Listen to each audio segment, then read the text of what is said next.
Thank you, Mr. Brownstone. I'd like to call to order the March 1st meeting of the Middletown Board of Education. Will you please lead us in the pledge? Mr. Pierre.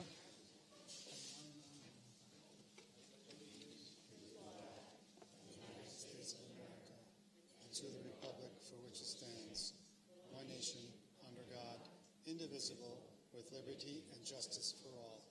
Could you remain standing for a moment of silence, please?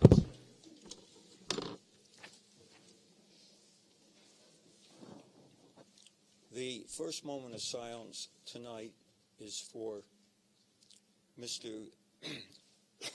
Duncan Wall. And Duncan Wall, the brother of Commander Andrew Wall.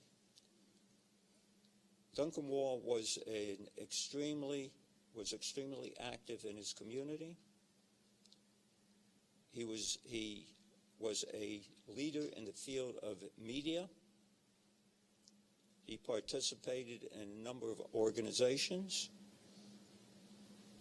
And I did not know Duncan Wall, but I know Commander Wall. And I'm sure he was as upstanding and as high moral character as a commander. The second moment of silence this evening is for the victims of the shooting in Parkland, Florida.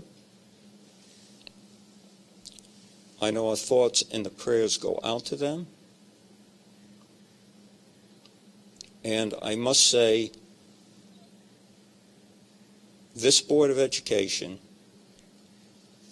will support any and all measures to protect our students in the community. We will leave no stone unturned. Later in the meeting, Superintendent DelMoro will discuss some of the things we are doing. Not all of them, some of them. Some we cannot discuss. Will you please be seated? I'm going to start this evening by Bishop Williams. I are going to read the letter that was written by Superintendent DelMoro in English, and then Mr. Gomez will read the letter in Spanish. I am writing this in response to 2 Times Herald record stories that recently appeared regarding the Middletown school district. And John, do you want to take this and go on with this here? This is the one you want me to read? Yeah, start there and then I'll pick that up right there. Dear Middletown City School District families, all continue to navigate the flood of emotions we recently faced when hearing of the senseless tragedy in Parkland, Florida. I know our collective thoughts and prayers are with the students, staff, families, and citizens of Parkland. This horrific act of violence can create and resurface fear and grief in our communities. We are aware of these reactions and want to extend a note of reassurance. The safety of our entire school community is our highest priority on a daily basis. Our district is doing all we can to provide a safe, supporting, and reassuring environment for each member of our school community. Our partnerships with our families, our professional staff, and local law enforcement entities continue to be critically important as we work together on behalf of our schools. This unfortunate tragedy underscores the importance of all of us staying connected with our students to understand any possible emotional trauma they may be experiencing and to provide students and their families with as much support as possible. It is important for us to be carefully listen to students and emphasize that schools are safe, caring, learning communities where everyone has an important role in maintaining a safe school environment. If your child is experiencing any difficulty with the recent school tragedy, please contact your school principal with any needs for support.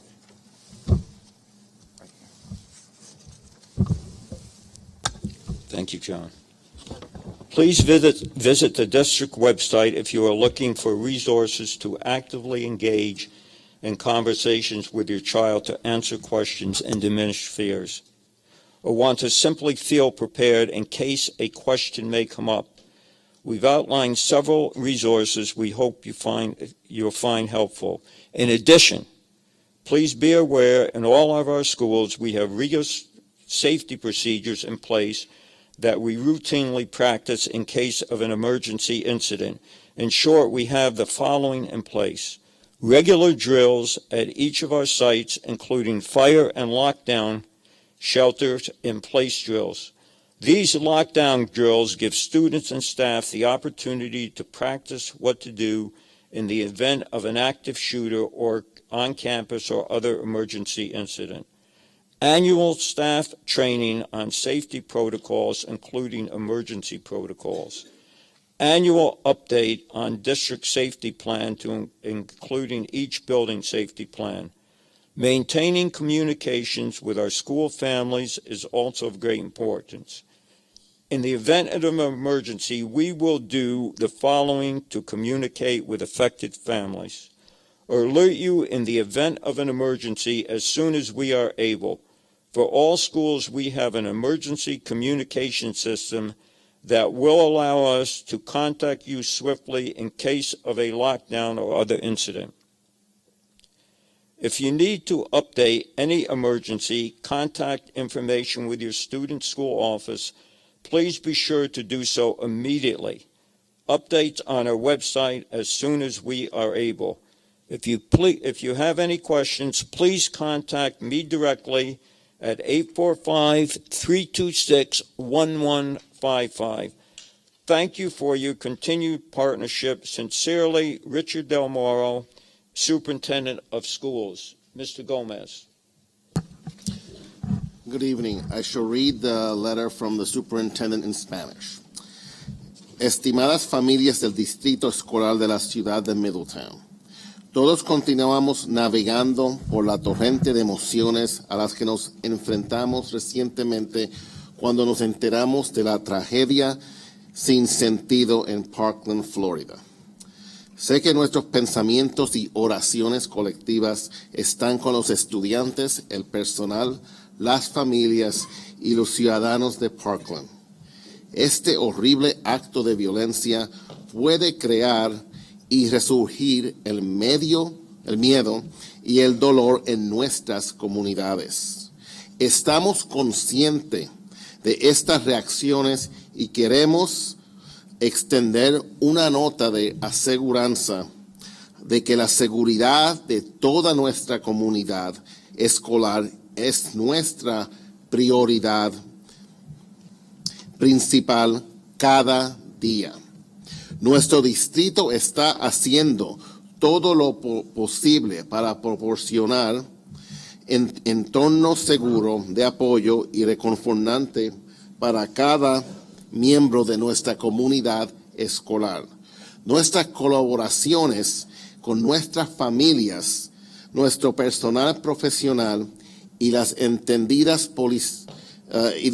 policiales locales continuarán siendo sumamente importantes a medida que trabajamos juntos a favor de nuestras escuelas. Esta desafortunada tragedia subraya la importancia de que todos nosotros permanezcamos conectados con nuestros estudiantes para comprender cualquier posible trauma emocional que puedan estar experimentando y para proporcionar a los estudiantes y su familia el mayor apoyo posible. Es importante que escuchemos atentamente a los alumnos y importante en el mantenimiento entorno escolar seguro. Si su hijo o hija está experimentando alguna dificultad con la reciente tragedia de la escuela, favor de contactar al principal de su escuela con cualquier necesidad de apoyo. Por favor, visiten el web del distrito si ustedes están buscando recursos para participar activamente en conversaciones con sus hijos o hijas, para responder a preguntas y disminuir los temores, o simplemente quieren sentirse preparados en caso de que surja una pregunta. Hemos delineado varios recursos que esperamos que sean útiles. Además, por favor, tengan en cuenta que en todas nuestras escuelas tenemos procedimientos de seguridad rigurosos, implementados, que nosotros rutinamente practicamos en caso de un incidente de emergencia. En resumen, tenemos los siguientes en marcha: prácticas de emergencia regulares en cada una de nuestras escuelas, incluyendo ejercicios con incendio y de encierro y refugio en lugar. Estos ejercicios de encierro brindan a los estudiantes y al personal la oportunidad de practicar qué hacer en caso de un tirador activo en el campus o otro incidente de emergencia. Capacitación anual del personal sobre protocolos de seguridad, incluyendo los protocolos de emergencia. Actualización anual sobre el plan de la seguridad del distrito, que incluye cada plan de seguridad de cada edificio. Mantener la comunicación con nuestra familia de la escuela también es de gran importancia. En caso de emergencia, haremos los siguientes para comunicarnos con las familias afectadas. Le avisaremos en caso de una emergencia tan pronto como podamos. Para todas las escuelas tenemos un sistema de comunicación de emergencia que nos permitirá contactarles rápidamente en caso de un encierre o otro incidente. Si ustedes necesitan actualizar cualquier información de contacto de emergencia con la oficina de la escuela de su hijo o hija, por favor, asegúrese de hacerlo de inmediato. Actualizaciones a nuestro sitio web tan pronto como podamos. Si ustedes tienen alguna pregunta, favor de contactarme directamente, área code 845, número de teléfono 326-1155. Gracias por su continua colaboración. Sinceramente, Richard DelMoro, superintendente interino de las escuelas. Thank you, Mr. DelMoro, Mr. Chairman. Thank you, Mr. Gomez. Mr. Byerson, could you please read the mission statement? Thank you, Mr. Perino. The mission of the enlarged City School District of Middletown. We strive to provide physically sound educational opportunities in a safe environment that continuously support our diverse student population. We will enable all students to graduate, to reach their full potential, to become lifelong learners, and to become competitive, productive members of society. Thank you, Mr. Byerson. May I have a motion to approve the minutes of the February 13th, 2018? A roll call, John. Roll call. Okay, roll call, I'm sorry. Here. Here. Here? Here. Here. Now I'm going to ask for approval of the minutes, February 13th, 2018 meeting. Motion to approve? So moved. Second? Second. We already have them. We have that. Any discussion? All in favor? Aye. Any opposed? John, we need to Okay. approve the agenda. We need to approve the agenda. Now let's approve the agenda. Motion to approve? Second? Any discussion on that? All in favor? Aye. Any opposed? Motion passes unanimously.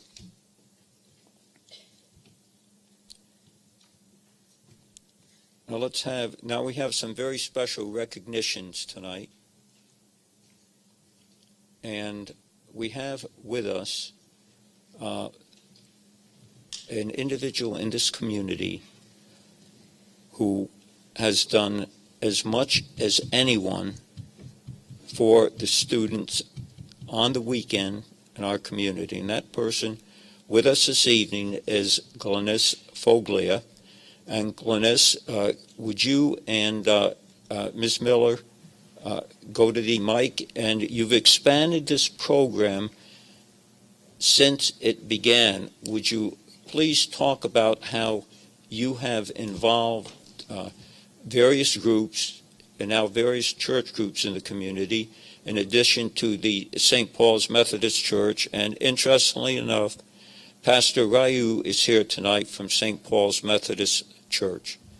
So go right ahead to the mic and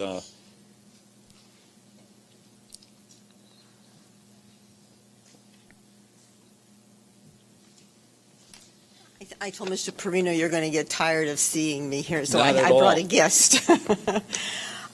He asked that I talk to you about the community reaction to what we're doing and how supportive the community has been. And I'm going to go over a couple of the things. Glennis, would you just, there's people who haven't been here, could you just explain the program a little? What do we do? Okay. Children in our community, in the elementary school community, have been identified as food insecure. And 7 years ago, we started with one school, Maple Hill, 10 backpacks, and each week we filled 10 backpacks with weekend food for the children that are, as I say, identified as food insecure. It grew. We had a lot of community support. This year, we are now filling 81 backpacks for 4 elementary schools each Thursday morning at St. Paul's United Methodist Church. But we couldn't do it if it wasn't for what's going on in the community. Last month, we had a dinner, the Orange Classic, the 10K, had a special recognition dinner, and they gave No Kid Hungry a check for $1,000.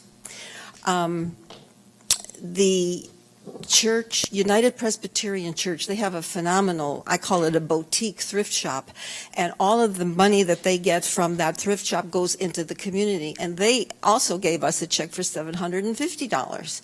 But the best thing is what's going on within the community. Prime Time, a program, a preschool program, they had a holiday food drive, and about 900 individual items of food were donated. Maple Hill Elementary School, the students, the administration, the teachers there, they had a food drive. And the churches in the community have been absolutely amazing. But I have to get to my notes here. North Congregational was one of the very first churches that started supporting us, and they love to buy fruit, so we've had a lot of fresh fruit that has come from that church in addition to the other food. And then I mentioned United Presbyterian and their thrift shop. And of course, St. Paul's. If we didn't have St. Paul's, that's where they opened their doors to us, and that's where we do our backpacks. But then there's another special lady here, Nancy Miller from Our Lady of Mount Carmel Catholic Parish, and I'm going to let her talk to you and tell you what she's done. Good evening. I'm Nancy Miller. I'm the Religious Education Coordinator at Our Lady of Mount Carmel Parish. I'm also our Outreach Coordinator. And recently, well, probably a couple of years ago, I heard about the backpack program, but the parish is involved in several different outreach programs, and I didn't know if the time was right, but recently I talked to our pastor, and I said, no, I'd really like to get involved with this. So I got connected to Glennis, and I basically made up a flyer for our parish, told them the importance of it. And the people of Mount Carmel Parish are very sensitive to the needs of the community as far as hunger is concerned. We have a monthly food drive. We have Christmas and Thanksgiving food baskets that we do. We reach out to the warming station. We have a program in October called Socktober, where we collect from our parishioners, close to 2,000 pairs of socks every October. So the people in Mount Carmel Parish are always excited about a new program that they can help the community with. And the amount of donations that we received from our parishioners was outstanding at best, I can say. In fact, a little overwhelming maybe would be a better term, because Glennis was, when the donations just kept coming and coming, she wasn't sure where she was going to put everything. But we are so blessed to be able to be a part of this program, and we thank Glennis for all the work that she's doing in the community, and we're just really happy to be a part of that. I'm going to tell you exactly how much they have donated. This is only January and February. 5,424 individual items of food were donated. And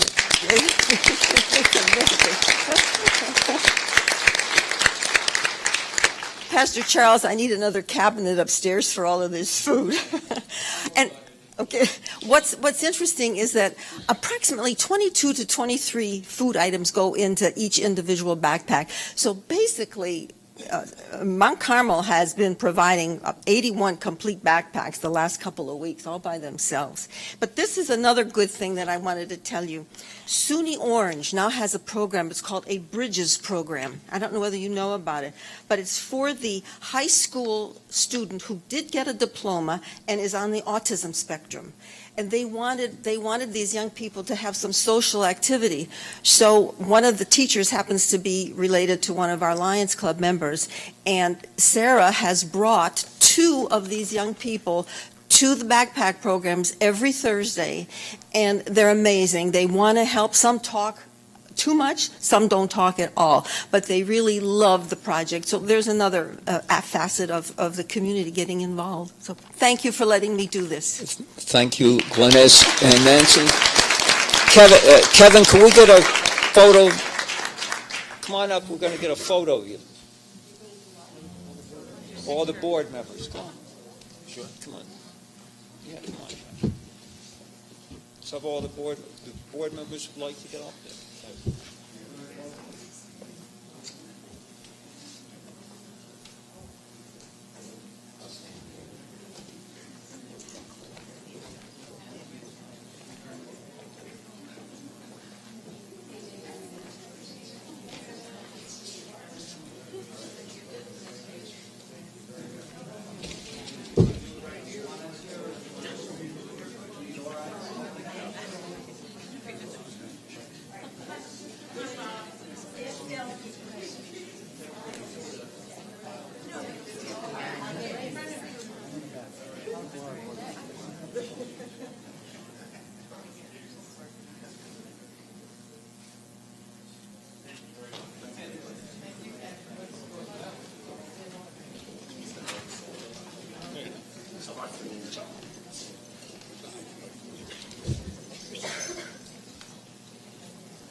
Of course, during the week, we have our program in which we feed all our students without cost, breakfast and lunch, but we can't do very much on the weekend. This is where Glennis comes in, and people such as Nancy Miller come in, and the other churches that are participating and organizations. So again, a big thank you from the Middletown School District, Glennis and Nancy.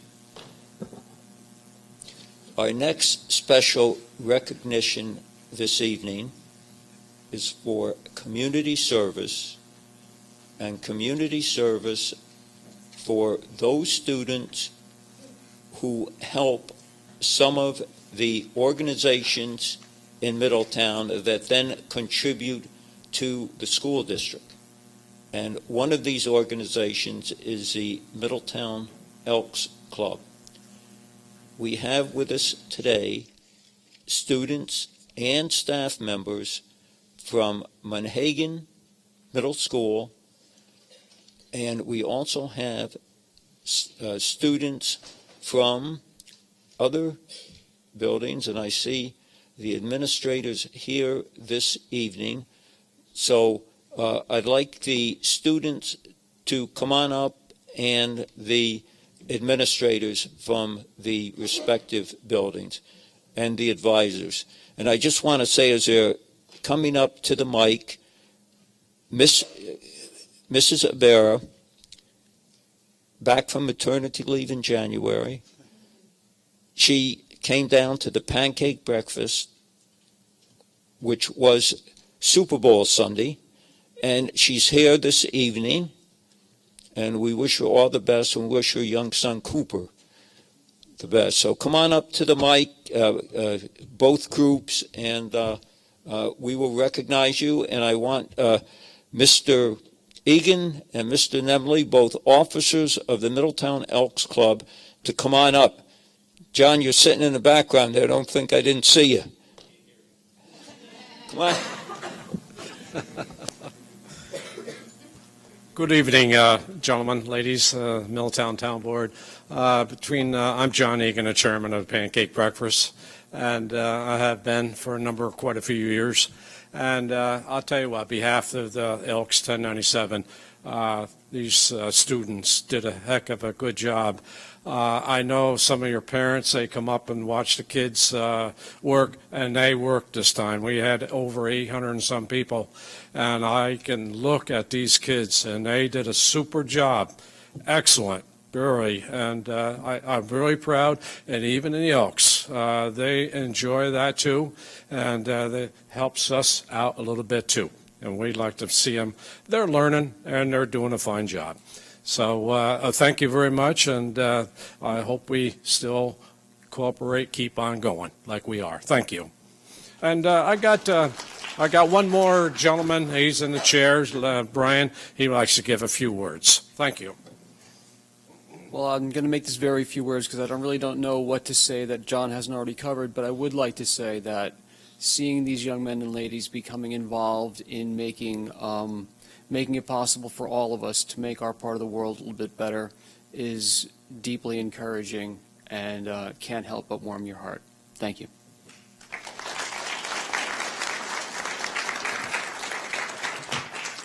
We also, of course, have members of the NJOTC. Come on up here, NJOTC cadets. Come on, right up here. Because our NJOTC cadets also help in the pancake breakfast, and they do a tremendous amount of community service. So I'm going to ask, let's start off with John. Come on up here, and Brian, and Mrs. Barra. Why don't you start calling the names out, and you can hand out the certificates. Go ahead. Okay, thank you. All right. From Monhegan, we had Anastasia Yupa.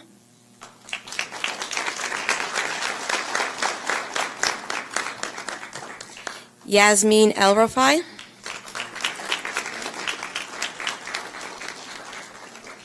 Alexis Herrera.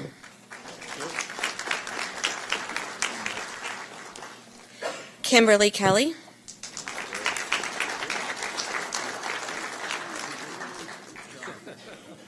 Nyla Monet Levy.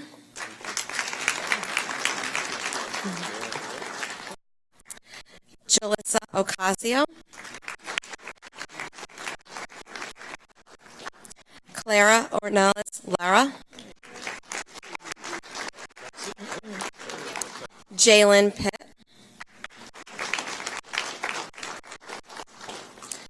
Patricia Sakor Blama.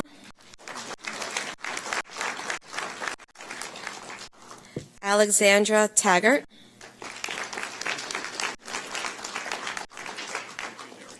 Anaya Williams. Madison Witt.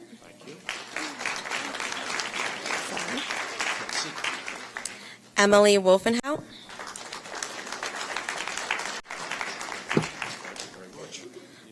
Elizabeth Zulich.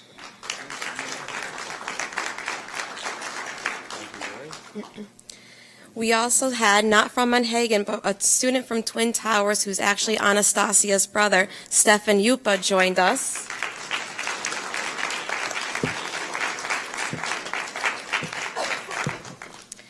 And then the following Honor Society kids that were not able to come tonight, they are Talia Martin, Brandon Mays, Natalie Rodriguez, Jimena Vicente, and Janiyah Williams.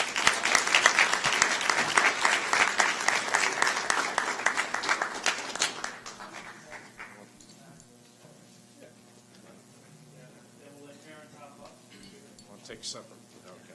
Separate? All right, so let's. Kevin, do you want to get Walt?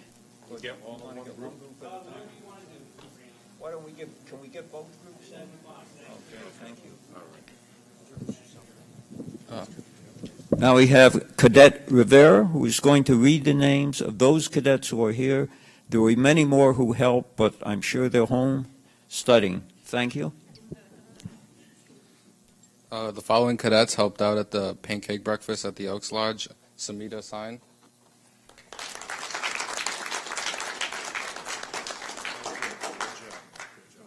Cadet Alexander Urich.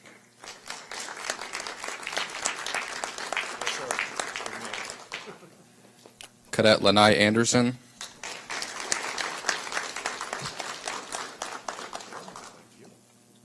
And the following cadets couldn't make it today, which includes Tamia McKay, Christian Rivera, Bryce Rizzo, and then there's myself, Daniel Rivera.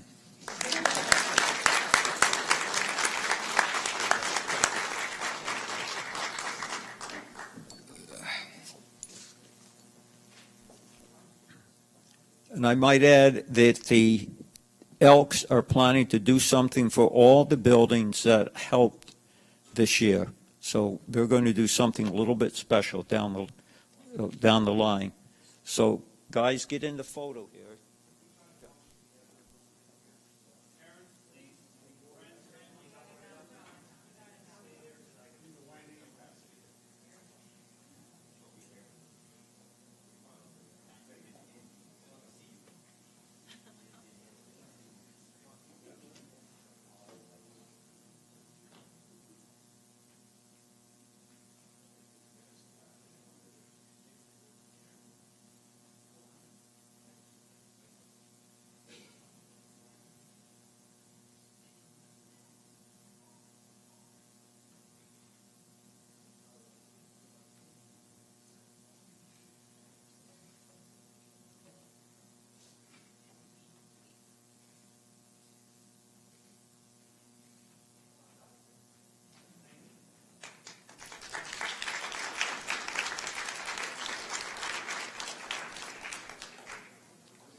I also want to thank all the district administrators who are here this evening. There's administrators from Presidential, Monhegan, and Carter.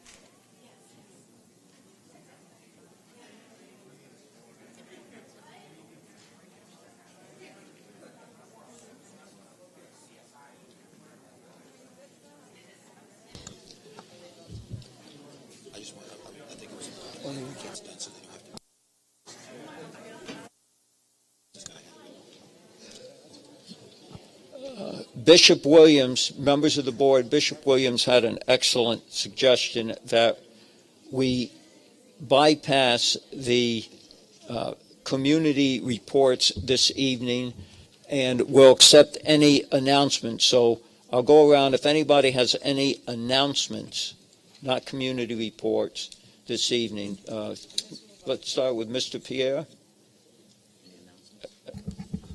Just one quick announcement. The Middletown High School Drama Club presents the musical, Shrek the Musical.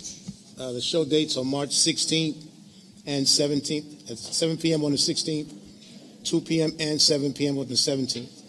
The tickets are $10 each for adults, $7 for students. I had the pleasure of attending the performance at the mall this past Saturday. It was excellent. It'll be a great show, so please come out and support. That's it. And if you want a preview of that, another preview, the players will be at the Senior Center on March 8th. They'll be at the Senior Center, Mulberry House on March 8th. And Dan Higby, Mid-City Transit, has generously donated the bus. There's be no cost to transportation for the district. And Dan does quite a bit of so-called pro bono work. So thank you. Mrs. Knapp. Okay, thank you. Here we go. That's the tickets. Okay, no, these are senior passes which will be accepted at the performance.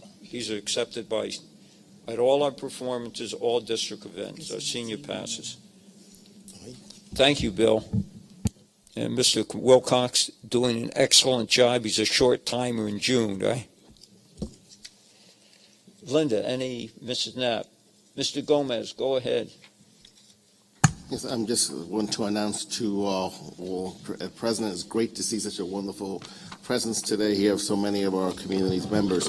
The Middletown Lions Club will be having a spaghetti dinner on Saturday, March the 3rd at the Hoffman Masonic Hall, and that'll be from 4 to 7 p.m. And so everybody's welcome. And the donations are to benefit the hospice of Orange and Sullivan counties and the Middletown Lions charity projects. And just to know for the record, Middletown Lions are always very supportive of our school district, as you all heard, Ms. Gladys Foglia, and the activities she runs, particularly with respect to hunger and children who may not have adequate nutrition. Thank you.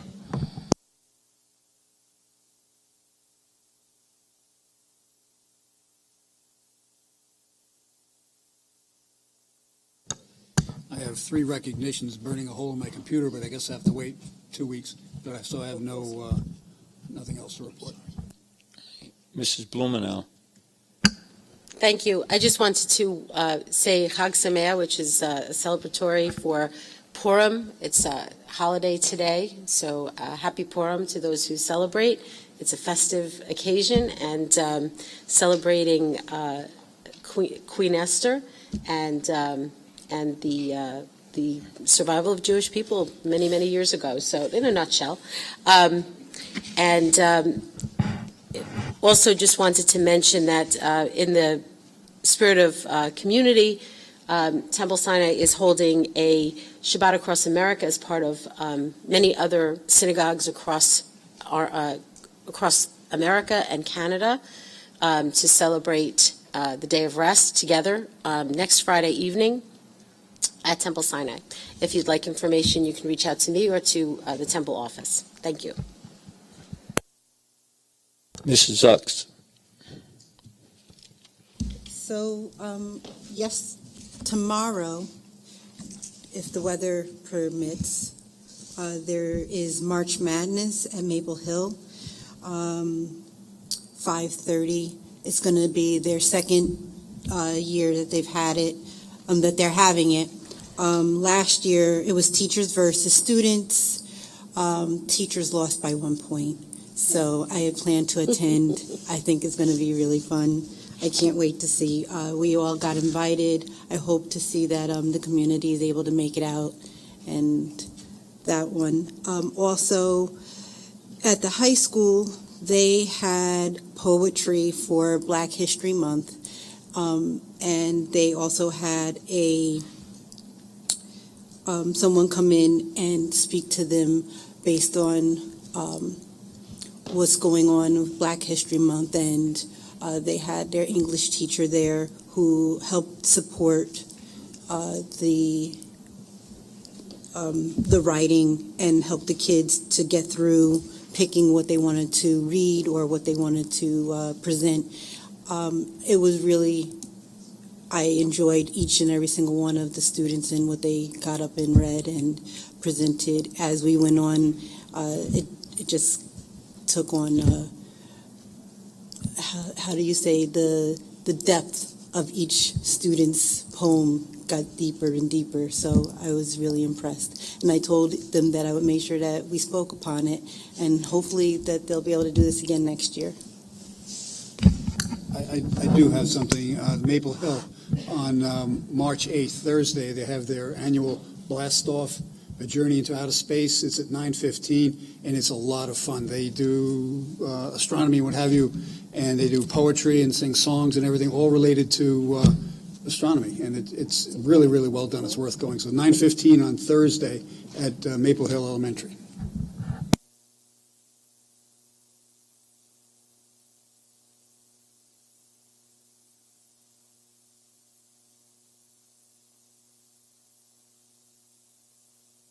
Pancake breakfast of the Kiwanis Club. March 10th, Middletown High School cafeteria, 7 to noon. They do a great job. As a matter of fact, one of the Elks members, John Egan, he helps there. He helps set up. Not only do they have pancakes, but they have sausages, coffee, tea. They have raffles, they have a bake sale, and the proceeds go to charitable events.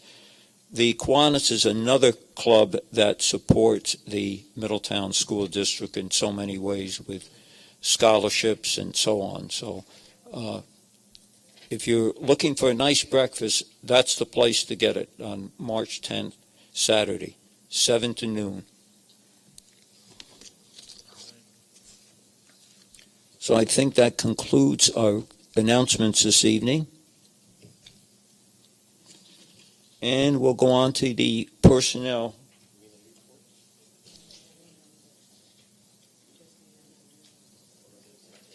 Personnel memorandum. Mr. Gomez, you have something? No, I just asked for the community report from my colleagues' advice that we move it next meeting. Next meeting, right. Personnel memorandum. 18A, 18B, 18C, 18D, and 18E, instructional. So moved. If no objection, may I have a motion to accept the personnel memorandums in total? So moved. Second. Any discussion? All in favor? Aye. Any opposed? Any introductions this evening? Okay, thank you. Mr. Perino, thank you. We're going to begin this evening with introductions from Ms. Short from Presidential Park Elementary School.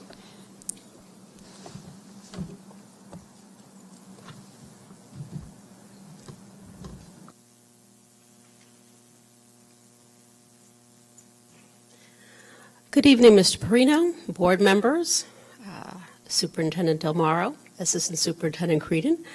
It's with great pleasure that I introduce two newbies to Presidential Park tonight. The first person I'd like to introduce is Shannon Leiper. Shannon is a fourth grade teacher. How do I put this? We had a resignation, very startling and unexpected in October, and it has taken us quite a bit of time to find this poor class's forever teacher.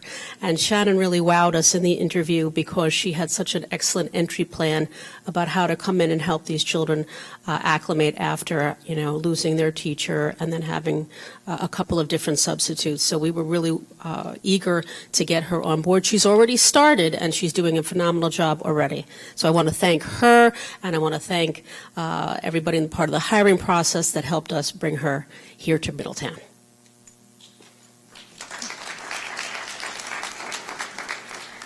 I wanted to thank you all for the opportunity.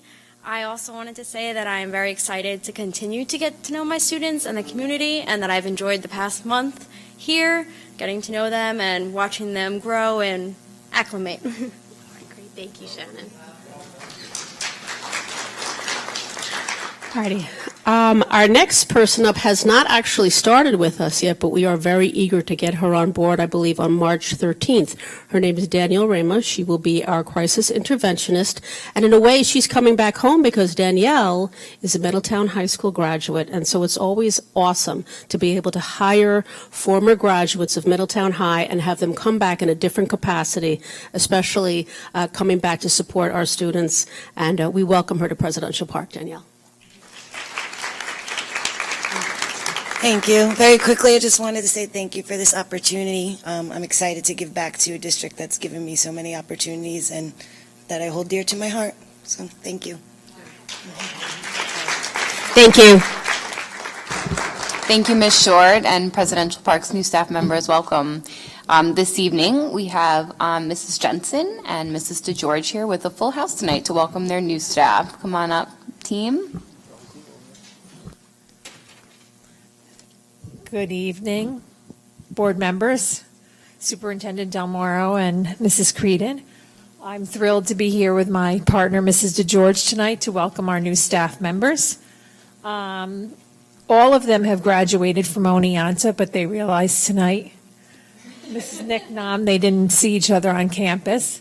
But the first introduction is Miss Stephanie Nick Nam. She came to us in September as a leave replacement and quickly wowed me as I began to do walkthroughs in her classroom. And her first observation that she immediately started educating herself and collaborating with her colleagues to teach herself in our initiatives and implement them before she even began training. So I'm thrilled to have her in second grade math. Her data and moving her students is absolutely astounding. So I'm happy to have her permanently with us. So welcome, Stephanie. Next tonight is Miss Melissa Galliano. She is taking the place of Miss Erin Anderson, who went over to Maple Hill to take on the literacy specialist position in the library. And Melissa is now in kindergarten. She has also taken over a class that's had a couple of teachers because Miss Anderson was on maternity leave and then went over to Maple. And she also wowed me with her entry plan and has quickly moved in and is implementing initiatives and putting new plans in place to help these kindergarten students, and she's doing a wonderful job immediately. So welcome, Melissa.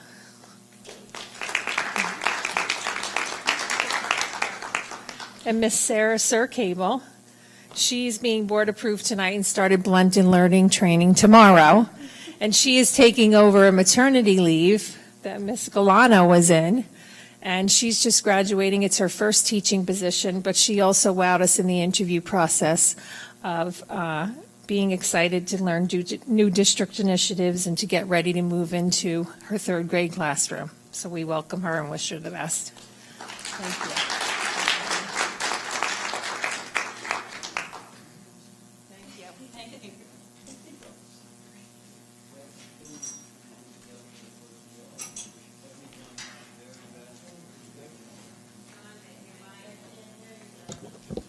Thank you. We wish everybody the best beginning in the Middletown School District. Thank you for coming. Thank you, administrators, for being here this evening. Take care, Kathy. Now we come to the first opportunity to address the board. Remember, who's keeping time? Mr. Pierre's keeping time. 4 minutes, please. Reverend Raiku, you made a reservation. You said you were coming tonight. Why don't you come on up first? Pardon me, go up right up to the mic. It doesn't really matter. You're Either on. one of you can go first. I thought we were going to do a presentation first before we had addressing the board. I don't think we changed the agenda. Did you want to do that No? first? Okay, thank you.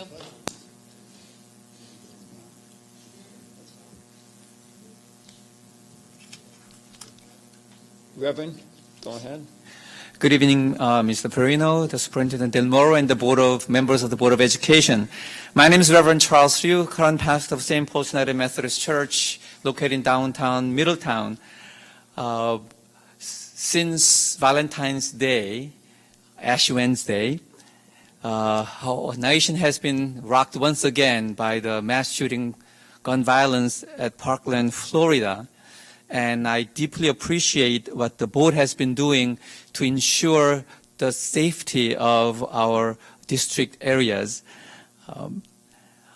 I stand here before you to request your partnership and leadership in joining the students from Parkland that has galvanized the country where politicians and the government failed in addressing the issues of gun violence and mass shootings and protect the lives of students, children, community, and citizens of the cities, states, and nation.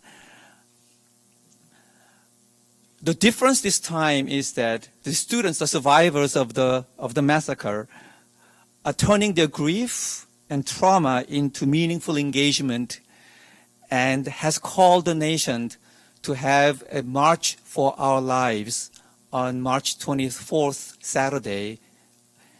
And my request is that as we begin to organize for that march, we also have a solidarity march in conjunction with the march in Washington, D.C., as well as many other cities throughout the country. And march like that without support of Board of Education would not be meaningful because it will be the students who are leading, and we have to provide support and support for these students to lead the adults. Again, march. I am trying to organize March for Our Lives on March 24th. Greater Middletown Interfaith Council has blessed, and they are behind. I understand the Christian Clergy Association is also supporting. This afternoon, I had a chance to meet with the police chief, and he is ready as soon as the city officially approves it. I had a chance to meet with the mayor, and he's fully behind and waiting for the detailed emails regarding what the permit from the city should be. So my request to this board is to find ways to make publicly supporting this march, as well as encouraging the students to participate, as well as encouraging PTA to become part of the organizing. Because of the lack of time, I just set up tomorrow morning, 9 o'clock at St. Paul's for anyone to begin the process. But I'm sure there will be more meetings. So that's my request. And one more request is I'm sure many students within the district, especially older students, will be inspired to join the walkout on March 14th. My request to the board is not to, what's the right word for that? Not to penalize them, especially in light of the fact that all the major universities, including all three of my alma maters, have announced that they will not penalize for their application to admissions.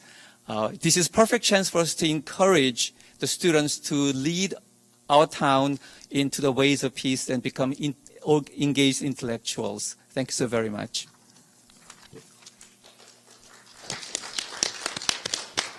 Thank you, Reverend. I've asked Bishop Williams to be the liaison with the group, and Bishop is involved in this anyway, and he, as you know, he does a tremendous amount also for the community as well as being on the school board. I would just like to add, if I may, Mr. Perino, that I would certainly invite you, Reverend, as well as Reverend Pastor Williams, to come to my office at your convenience or mutually convenient time, so we can talk about any initiatives we would like to combine and working together and collaborate. You're welcome. Thank you for being here, Pastor.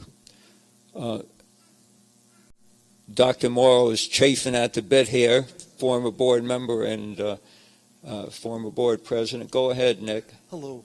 Thank you.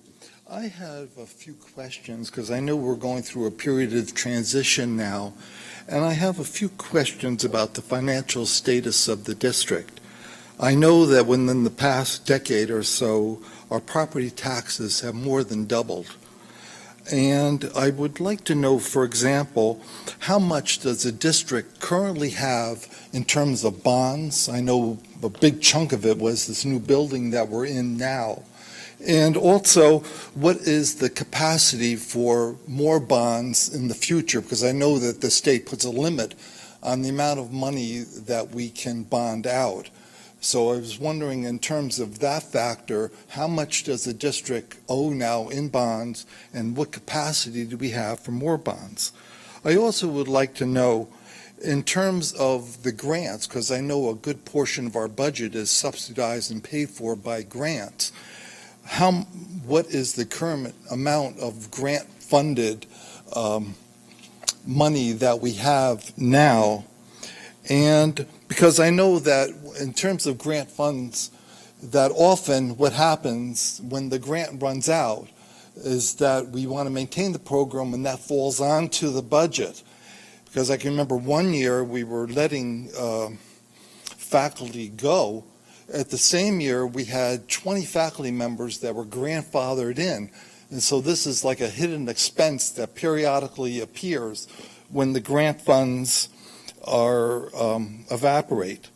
In the third aspect, I remember many years ago we talked about improving the buildings, and I believe the price tag at that time came to something like $26 million.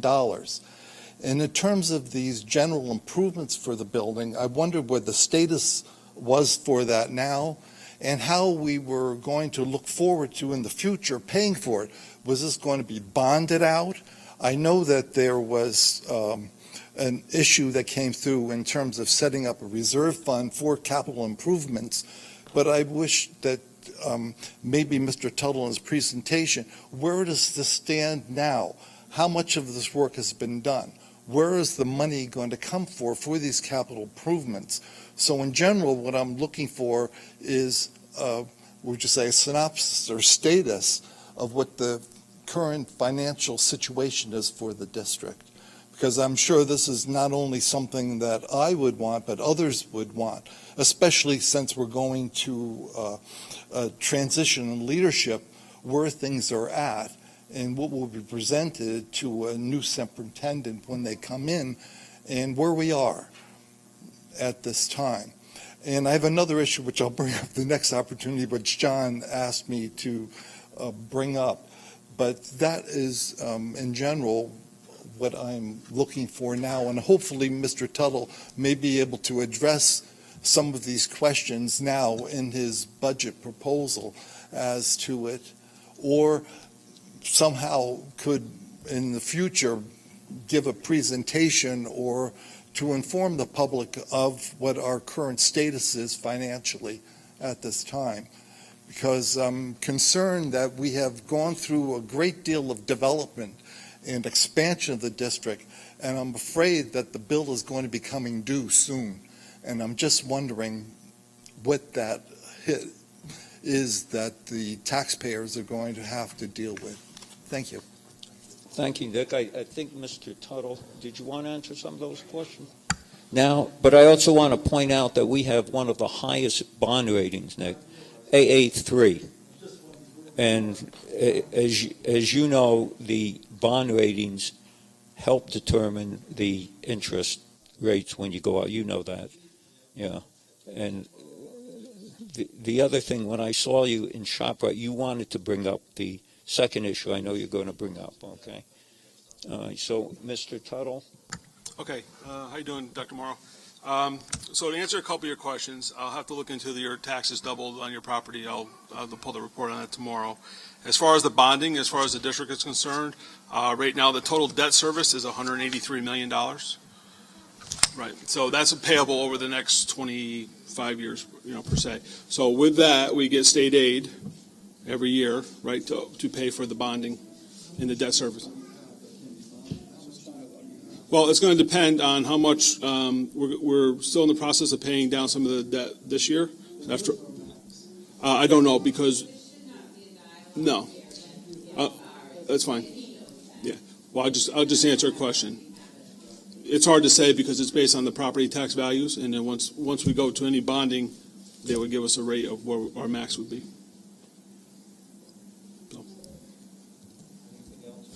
He asked about the capital reserve, so we approved that last May for $20 million. We have $3 million in it right now, and looking to fund it up to $20 million over the next 2 years. And that'll be for capital improvements. Thank you. Those are some of the answers, Nick, to your questions. Okay. Anyone else would like to address the board?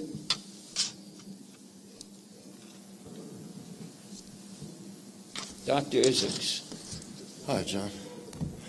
My name is Fred Isaacs. I'm a resident of the city of Middletown, have been all my life, and I was a teacher in Middletown High School for 37 years. I'm here tonight because I'm surprised about the controller's report, which I read about in the newspaper the other day, and I'm also kind of feeling like I was deceived. And I'm wondering, I guess my big question of the night is, to what extent do people on the board feel that you've been deceived as well with the idea that we've got a $58 million surplus or $58 million in the reserves? I've attended a lot of the budget sessions over the years, and I watched all the drama. And as a person who was teaching in the district, I was saddened and shocked to see that so many teachers have been laid off over the last several years. And each year we were given a dire prognosis of where our finances were, that these cuts were necessary. I spent a little bit of time this morning just looking at some of the old budget scenarios, the various articles in the newspaper when we went into the budget seasons. And when you put that information up alongside the size of the unrestricted fund balance we had for each of those years, it's kind of amazing because the language doesn't sound like we're sitting on that much money. For example, starting in the first budget year that we were talking about, or that the controller was, 2012, 2013, we ended that year with a $27.8 million fund balance, unrestricted fund balance, which made up 19% of that year's budget. But at the same time, when the budget was being prepared, we were told that we had to shed 8 teachers, 29 and a half teaching assistants, that there was no money. The superintendent said, when, for lack of a better term, your throat is being slashed financially, you have to make very drastic decisions about where you're going to put your money, which seems strange in that there was so much money. The following year, 2013, there was $28.7 million left in the unrestricted fund. And that year, we were told there wouldn't be any summer school, there wouldn't be any art or music camps, after-school academic intervention programs, because we had not gotten a $1.2 million grant. It had been cut, and therefore 800 elementary and middle school kids were going to go without summer school. 80 teachers who were told they had jobs that summer were told that they no longer did. Dr. Eastwood said, what absolutely infuriates me is you have a district like Middletown that's proven success from these programs, and now you're going to pull the rug out from under us. And yet, there was all that money. 2014, there was $27.7 million left in the unrestricted fund balance at the end of the year, and yet that's the year we were talking about closing Truman Moon School, something that nobody on the board wanted to do. We were also talking about exceeding the cap, the mandate, and going up as high as, I think, 5.5%, just so that we wouldn't touch the fund balance. And that was all for a very small amount of money, $1.4 million. I could go through the rest of the years with the cutting of the home and career skills, the eventual closing of Truman Moon School. And again, these were all because of gaps that totaled about $1.5 million. And that whole time we were sitting on reserve funds that eventually went up to about $30 million. So my question for all of you is, how did that happen? Was the public being deceived at that time when we were told there was no money? Were we cutting programs to save for something more important? And I can't imagine what that is. So I thank you very much for your time. I hope that in the coming years that the board becomes much more active in this process and doesn't allow the community to be hoodwinked the way it appears that we have been. Thank you, Dr. Isaacs. Anyone else would like to address the board?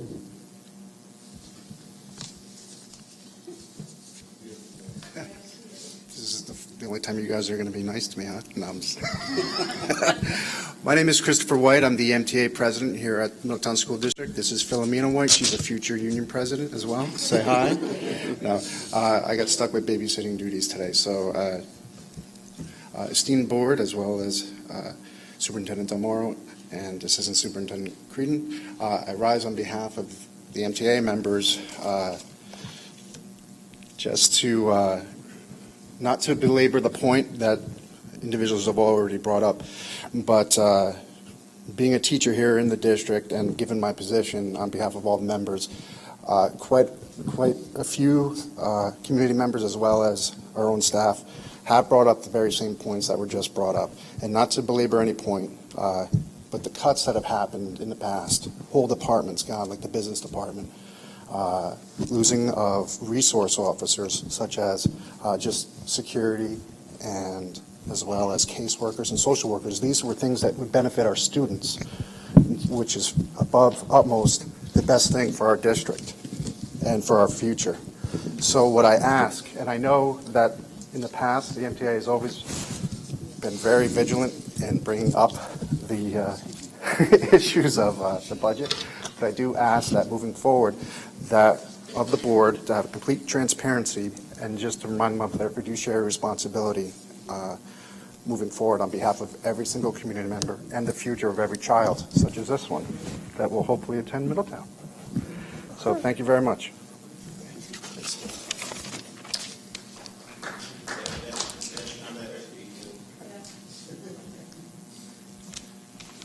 Say bye-bye.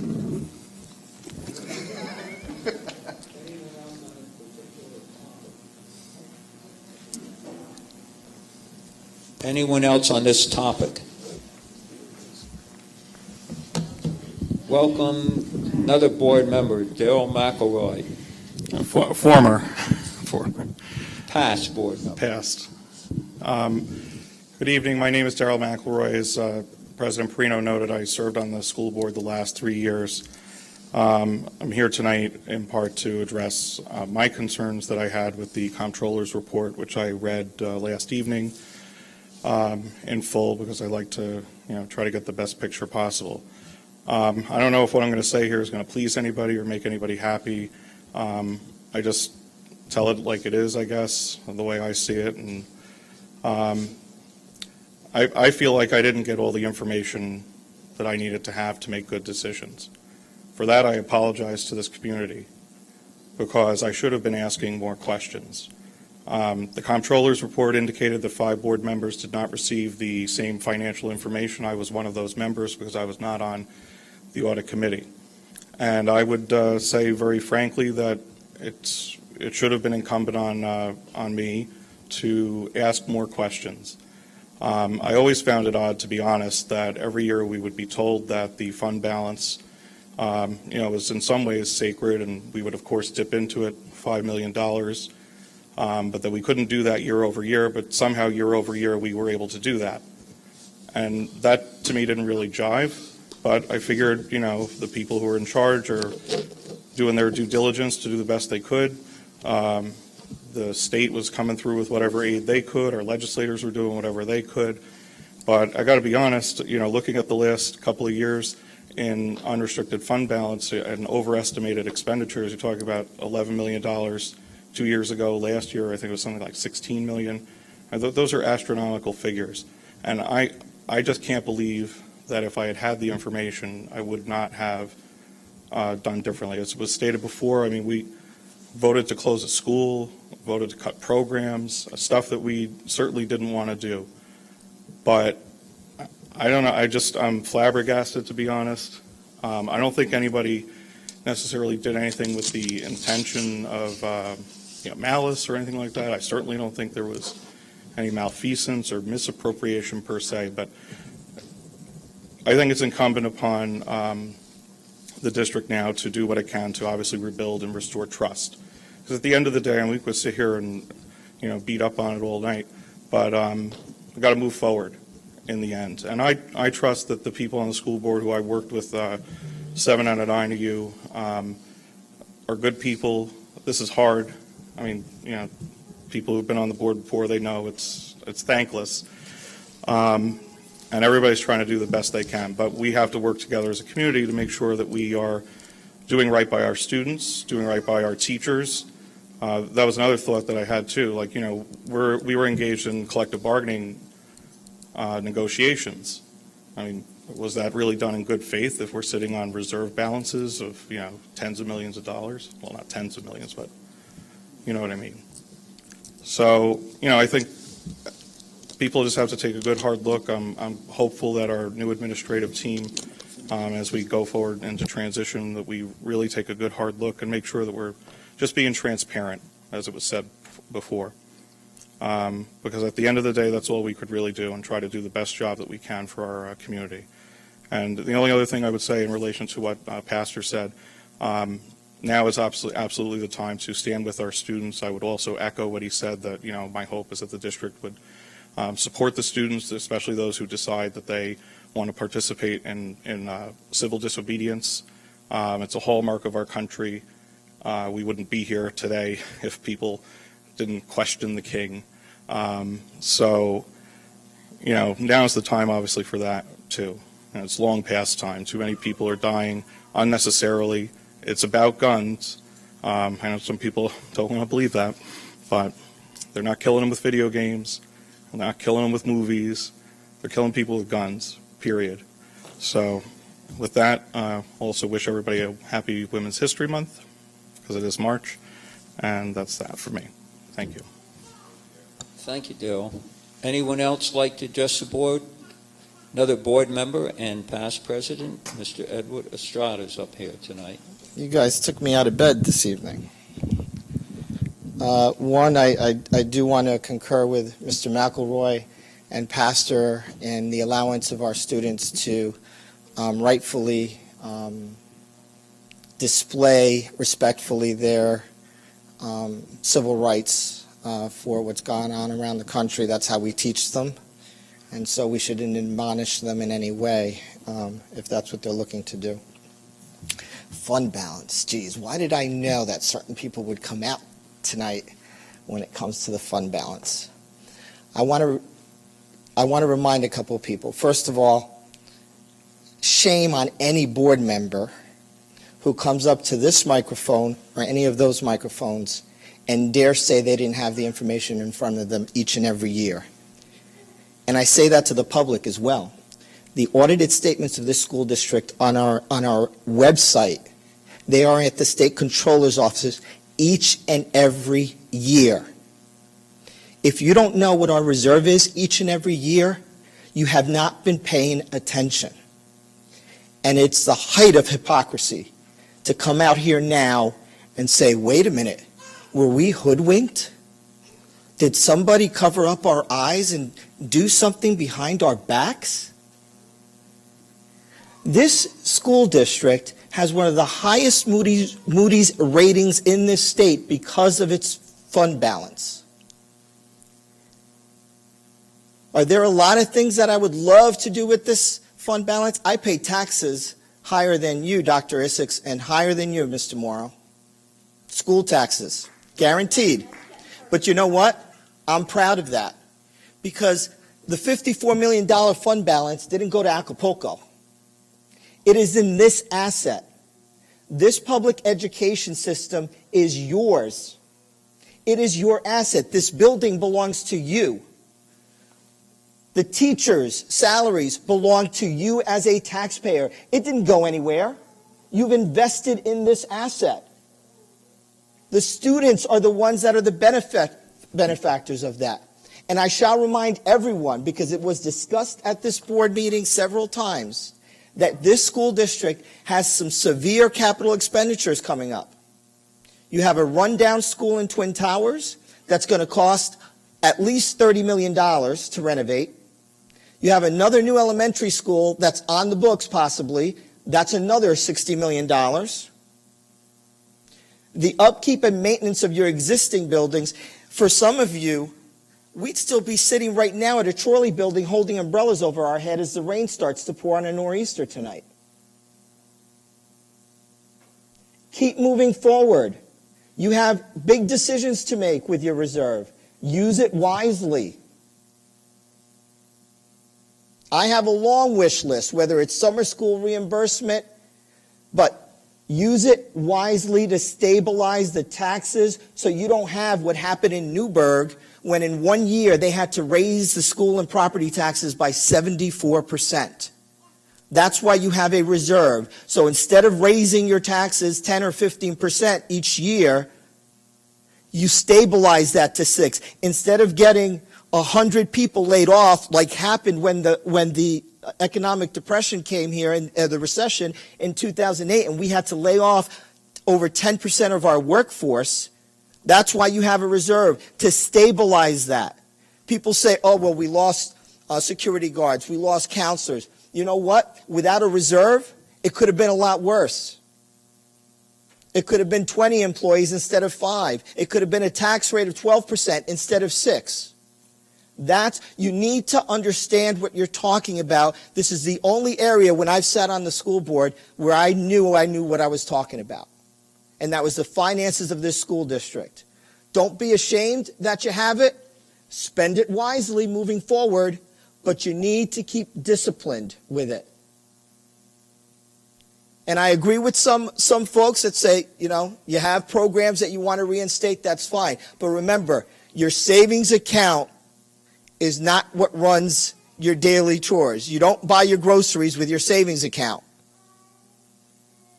Otherwise, in another 5 or 6 years, you want to spend all the $54 million this year, go ahead.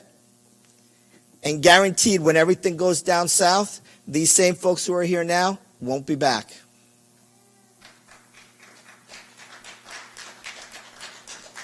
Then I suppose the headlines will be Middletown in financial distress. Big headlines in the paper. We've used the so-called, quote, the slush fund, which isn't a slush fund. We engage in no criminal activities in this district. Believe me, everything is open and honest and above board. So just understand that, please, the public. And as Mr. Estrada said, once you use that savings account, your fund balance, it's gone.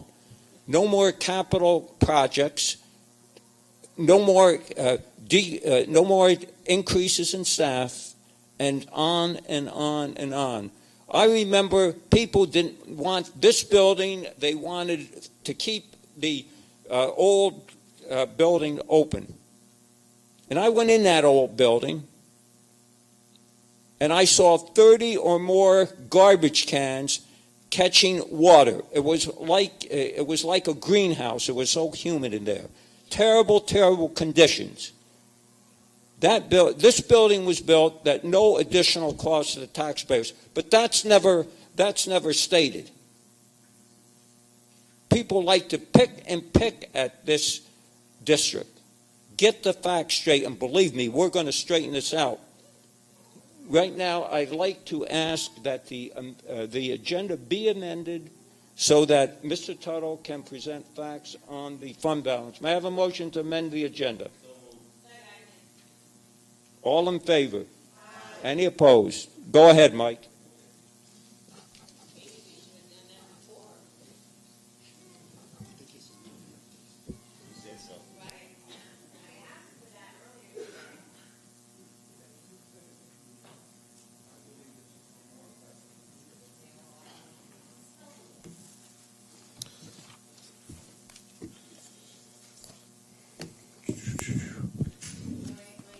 I'm on, yeah. It's tough to follow, Mr. Estrada. Thank you, Ed, for that great opening. So just to talk about the comptroller's audit and give you a little history of why we have an audit, I guess is probably a good place to start for us. So every year, or probably every 7 years, each municipality gets notified that you're going to be audited by the state comptroller. Most districts in Orange County have been audited. Most municipalities have been audited. So we were audited last summer for about 4 months. They came in, they checked all our internal controls, our payroll processing, they checked our asset tagging, they checked just a lot of the procedural things that could be amiss in a district, and everything checked out perfectly fine. So what they found was we had excess reserves in our budgeting, and they also pointed out that we had excess funds in some of our reserves. And what they were talking about was, we didn't spend any money out of the reserves. So, kind of coincidentally, Mr. Estrada pointed that out, is why would you spend money out of your savings account when you can fund it out of your checking? So that's kind of why we don't spend money out of those reserves. But we keep funding them at levels to protect us, right?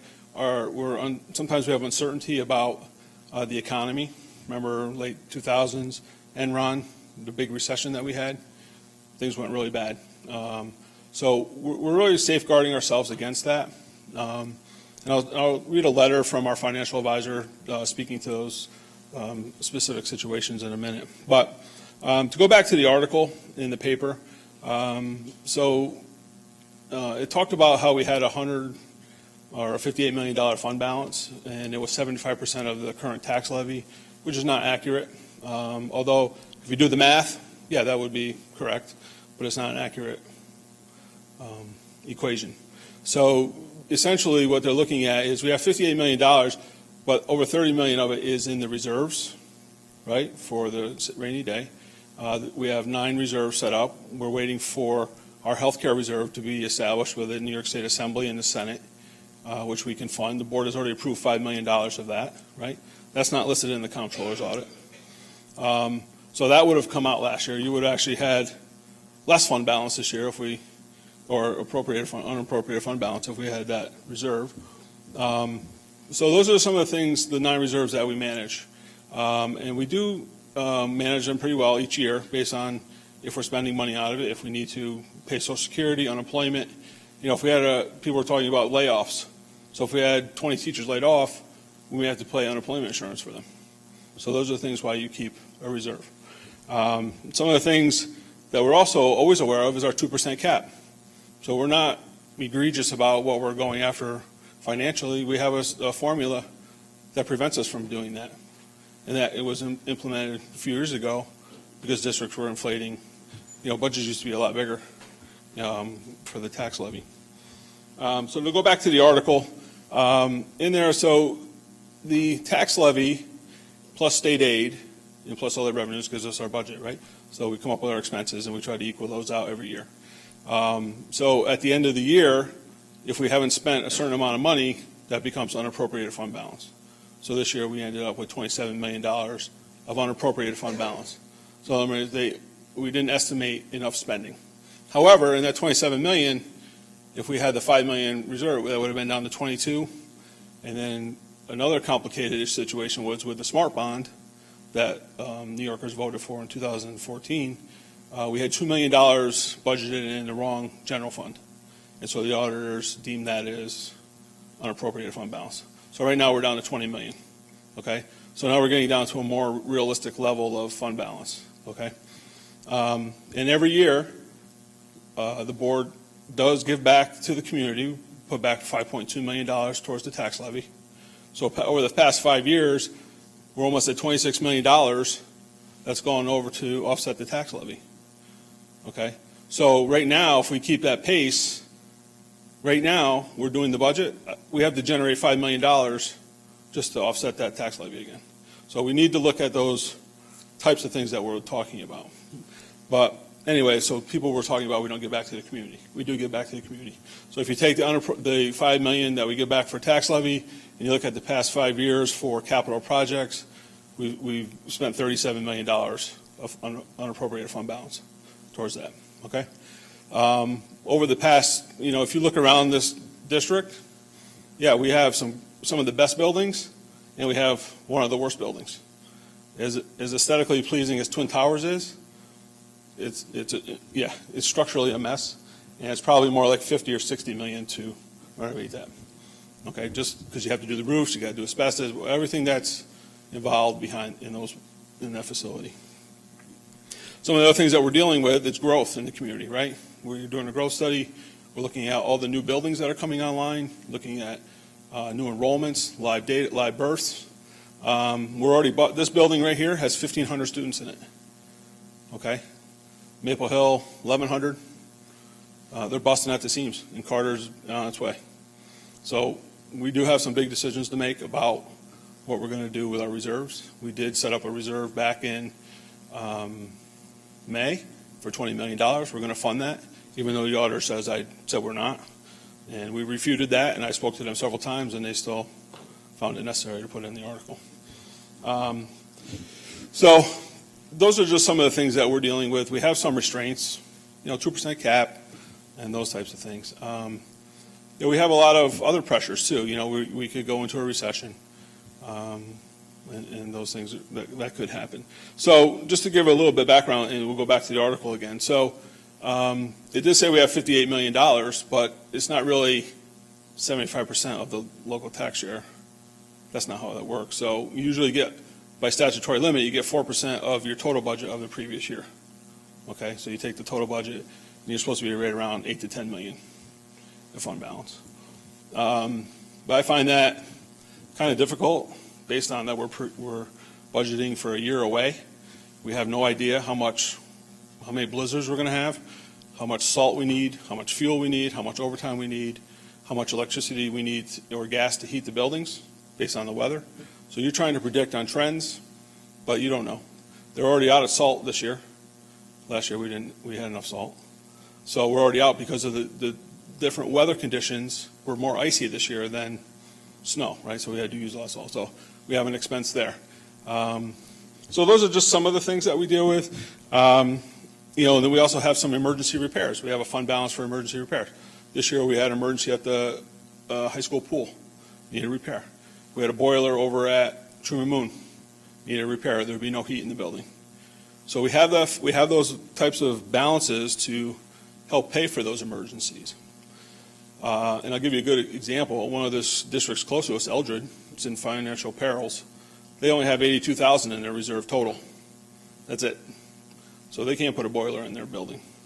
So I think we're in pretty good shape there. Some of the things that we've built over the years, we had the Race to the Top come in, which was great. That was a $5 million infusion for the past 4 years.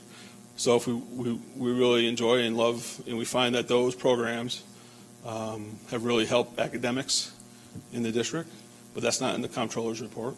They don't talk about graduation rates in the report.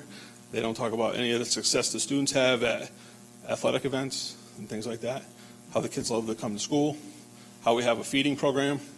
They don't talk about any of those positive things.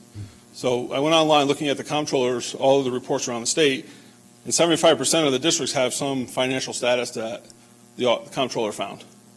So we're not unique to that. It could be something different. It could be some of the districts said they were going to spend money on debt service but didn't. Some of them appropriated funds and didn't spend them, similar to what we're doing, what happened to us.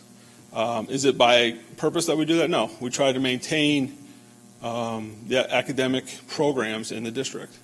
So we have blended learning that we want to sustain. We have the super courses at the high school that we want to sustain. We have summer school for the students that need extra help. We have our 2-year K program that we want to sustain. We have our midpoint classes. We have our mastery classes. We have our flip classes in the 7 through 12 that we must maintain. Right? Every student has a Chromebook. We maintain the technology. And those are the things that we're always constantly budgeting for. And now say if you were to budget $1,000, but you found something that was only for $700.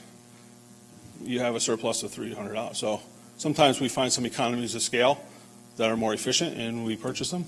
Typically last year specifically, our electric and our utilities consortium did a bid and we got lower rates. But you don't know that when you're doing the budget until the summer, so you actually end up with a surplus of utility funds. So now we can manage that a little better this year moving forward. So those are just some of the things that we are dealing with when it comes to a budget. Let's see if I had something else. We did talk a little bit about our healthcare reserve.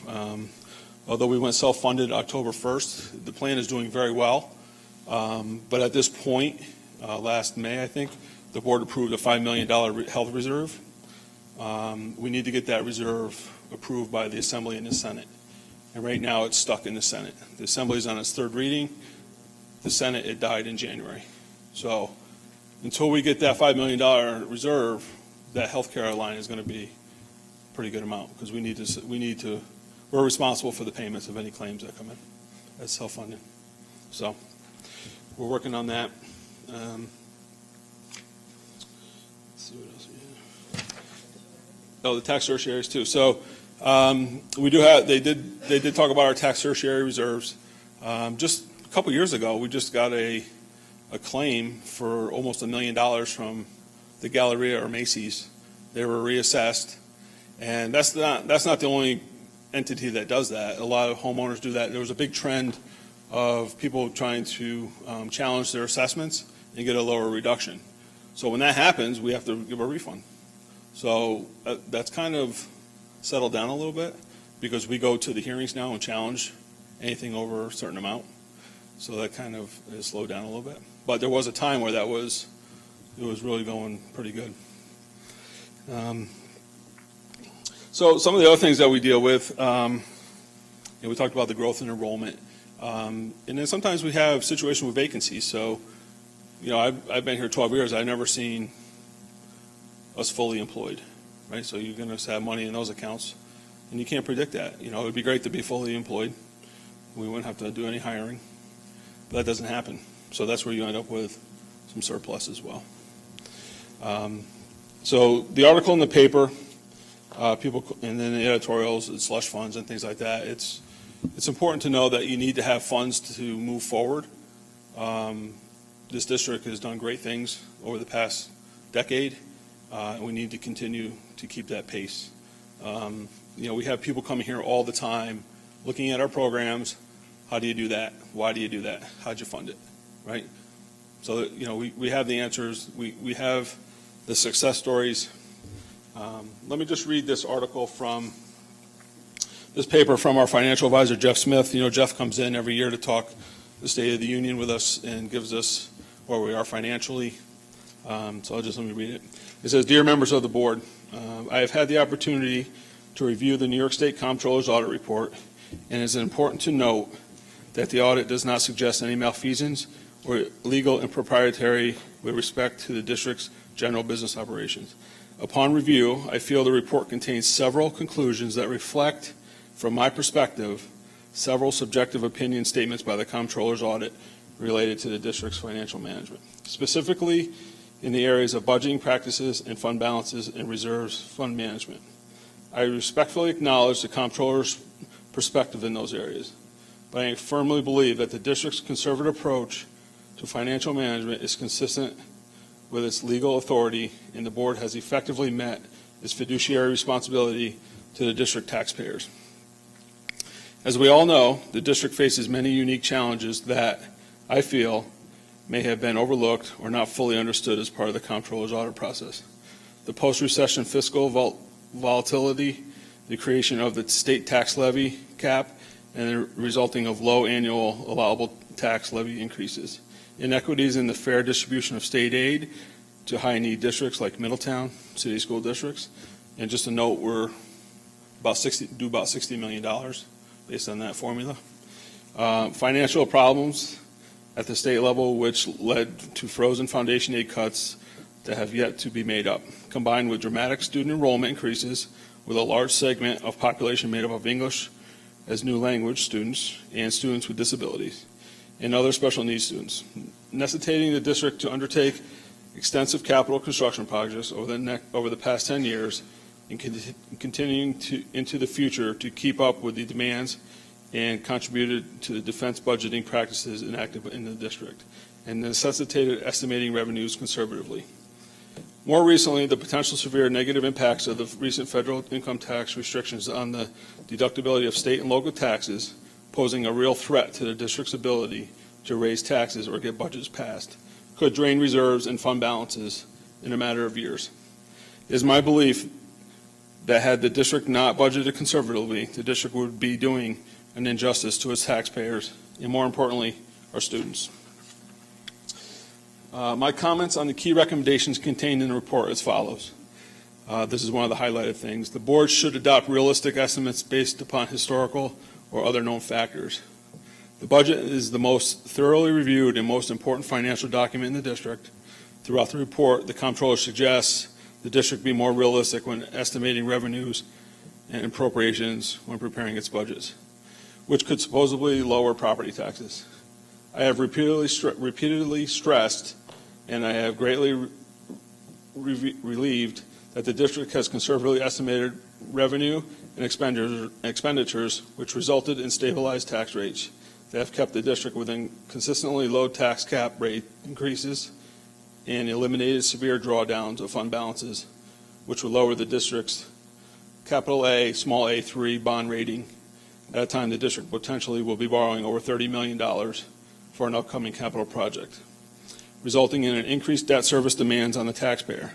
In addition, the district will be contributing a significant amount of reserves and available fund balance cited in the report towards the upcoming capital projects, resulting in a planned drawdown of available fund balances, but saving the district significant interest costs and developing state aid revenue stream to the district for years to come. The district in July 2017 had a Moody's bond rating warns that one of the major factors that could lead to a bond rating downgrade is the inability to maintain balanced financial operations, which could cause a draw on reserves. The district's ability to maintain healthy reserves while balancing rising operational costs due to rising employee benefits and enrollment will be a factor in its rating toward going forward. Material use of established reserves could limit financial flexibility and warrant negative rating pressures on the district at a time it will be borrowing a significant amount of money to finance its badly needed new capital projects. Keeping this in mind, the Board of Education and Central Administration can review past budgets and make adjustments in its estimates in future budgets as it deems to be appropriate, including a plan to be more accurately estimated expenditures in the area of employee benefits and retirement costs. But I again stress that the board should continue its conservative budgeting practices that have served the district so well even in the trying economic times. Please do not put the district in a financial pinch just because of an audit report that makes recommendations that have overlooked some significant challenges the district has and will be facing over the last decade. I agree that in the years examined, the level of appropriated fund balance did not represent the amount needed to support an actual operating deficit. Any budget is an estimate of spending and revenues, not only for the current fiscal, but with an eye towards the future year needs and threats that have been identified during the multi-year budgeted efforts. In addition, the district has been very aggressive in seeking out and securing federal assistance that has resulted in supplementing and relieving demands on the district's operating budget. The audit report did not mention that in June 2017, the board voted to implement a self-funded health plan effective October 1st. The Board of Education has also committed to contributing $5 million of fund balance to health care reserve once approved by the New York State Assembly and Senate. In May 2017, the voters approved for a capital reserve of $20 million for 20 years. The Board of Education is committed to fund this reserve with unappropriated fund balance. I know the district will work responsibly to balance the use of reserves while providing careful planning for unanticipated expenses, losses in state aid, increases in state minimum wage rates, and possible decreases in assessed property valuations due to federal income tax changes. All will be put pressures on the amount of available fund balances and reserves. It is important to note the report does not find that the reserve statutes have been breached.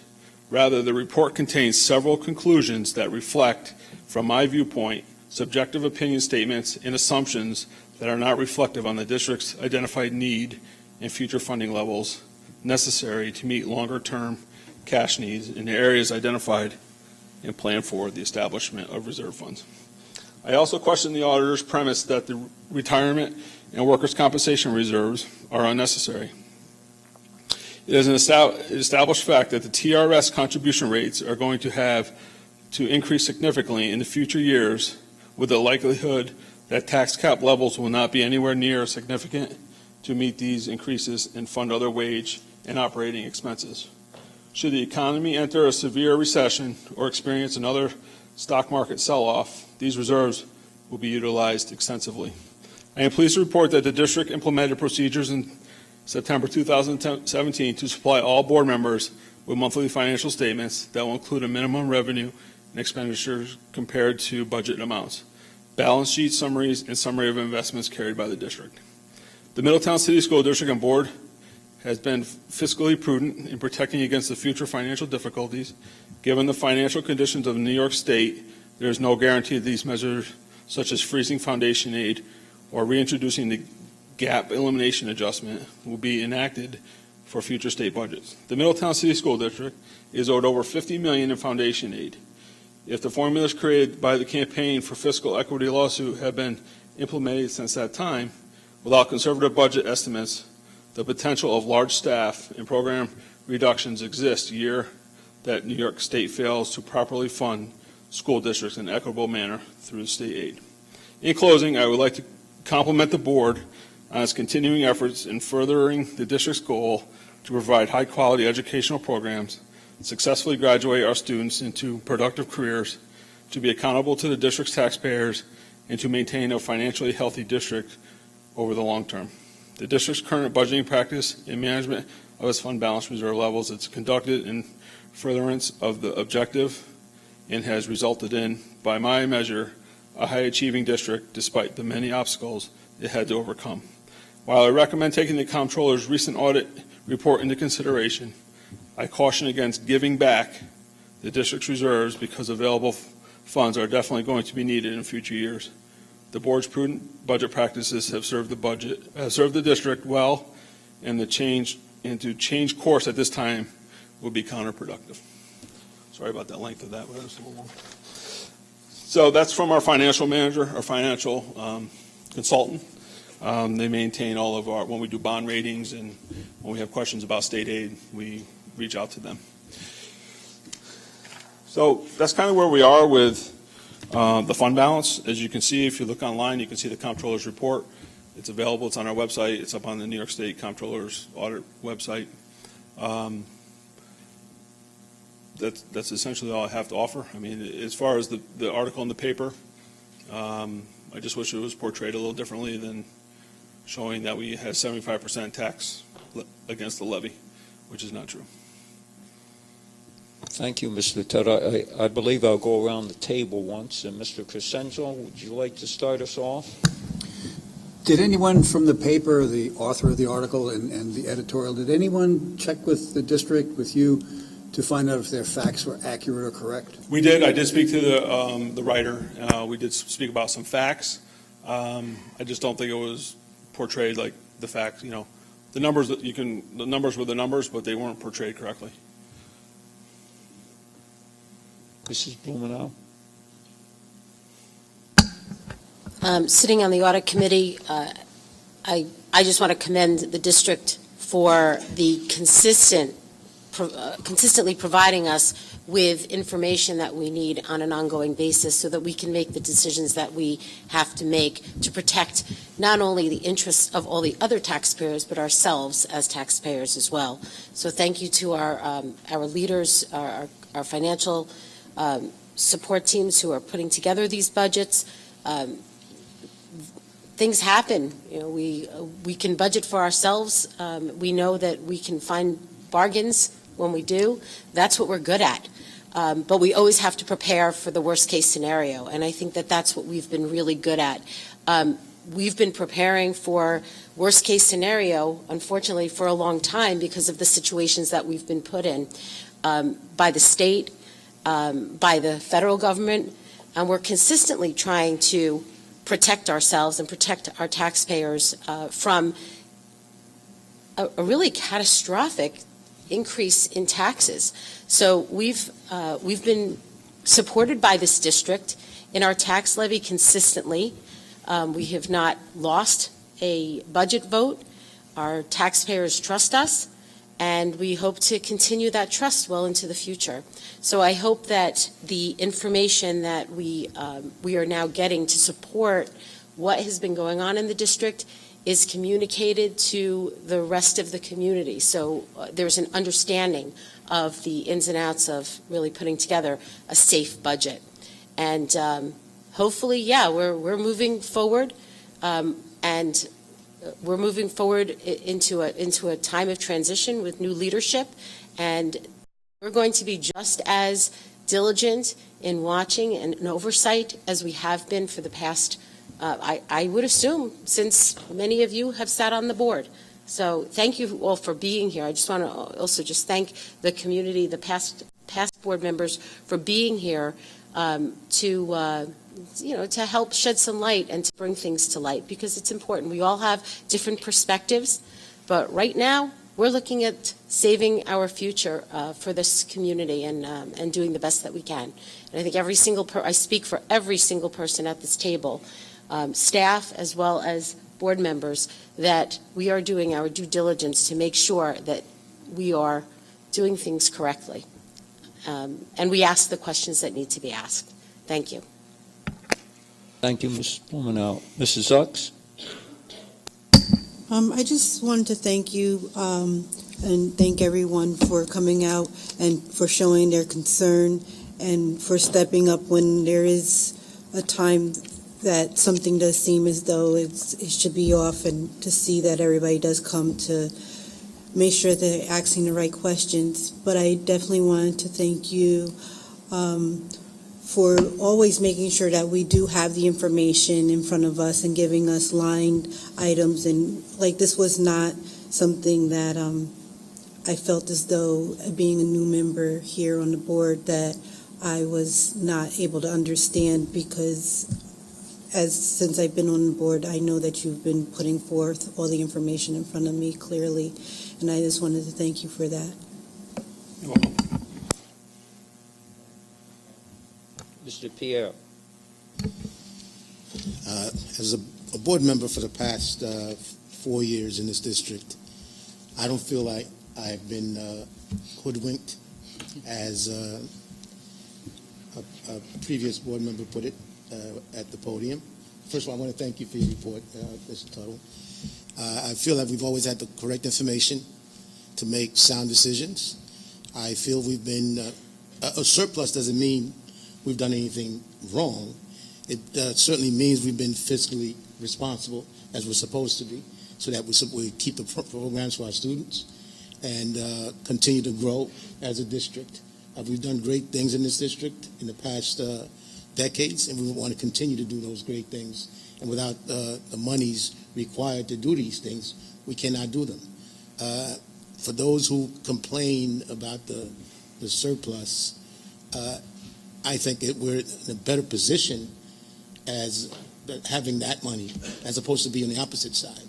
The report didn't say that anyone was doing anything irresponsible, spending funds inappropriately. Would we be better in that position? No. But I think having funds to maintain programs for our students, maintain the top-notch teachers in this district, that's what this is about. It's not about anyone doing anything wrong. Can we probably do a better job at maybe keeping the funds a little bit less than what they are right now? Yes. But we don't need to return any monies, because we're going to need those monies, as Ed mentioned earlier, for future programs and future buildings that we need to maintain. We have, as Ed, Mike mentioned, Twin Towers is in dire straits right now. It needs repairs, probably $50 to $60 million. We may have to build a new school, because the buildings are at capacity and some above capacity. So no one's done anything wrong, as has been suggested. Thank you. Excellent, Mr. Pierre. Thank you. Thank you for being here this evening. So, Mrs. Knapp.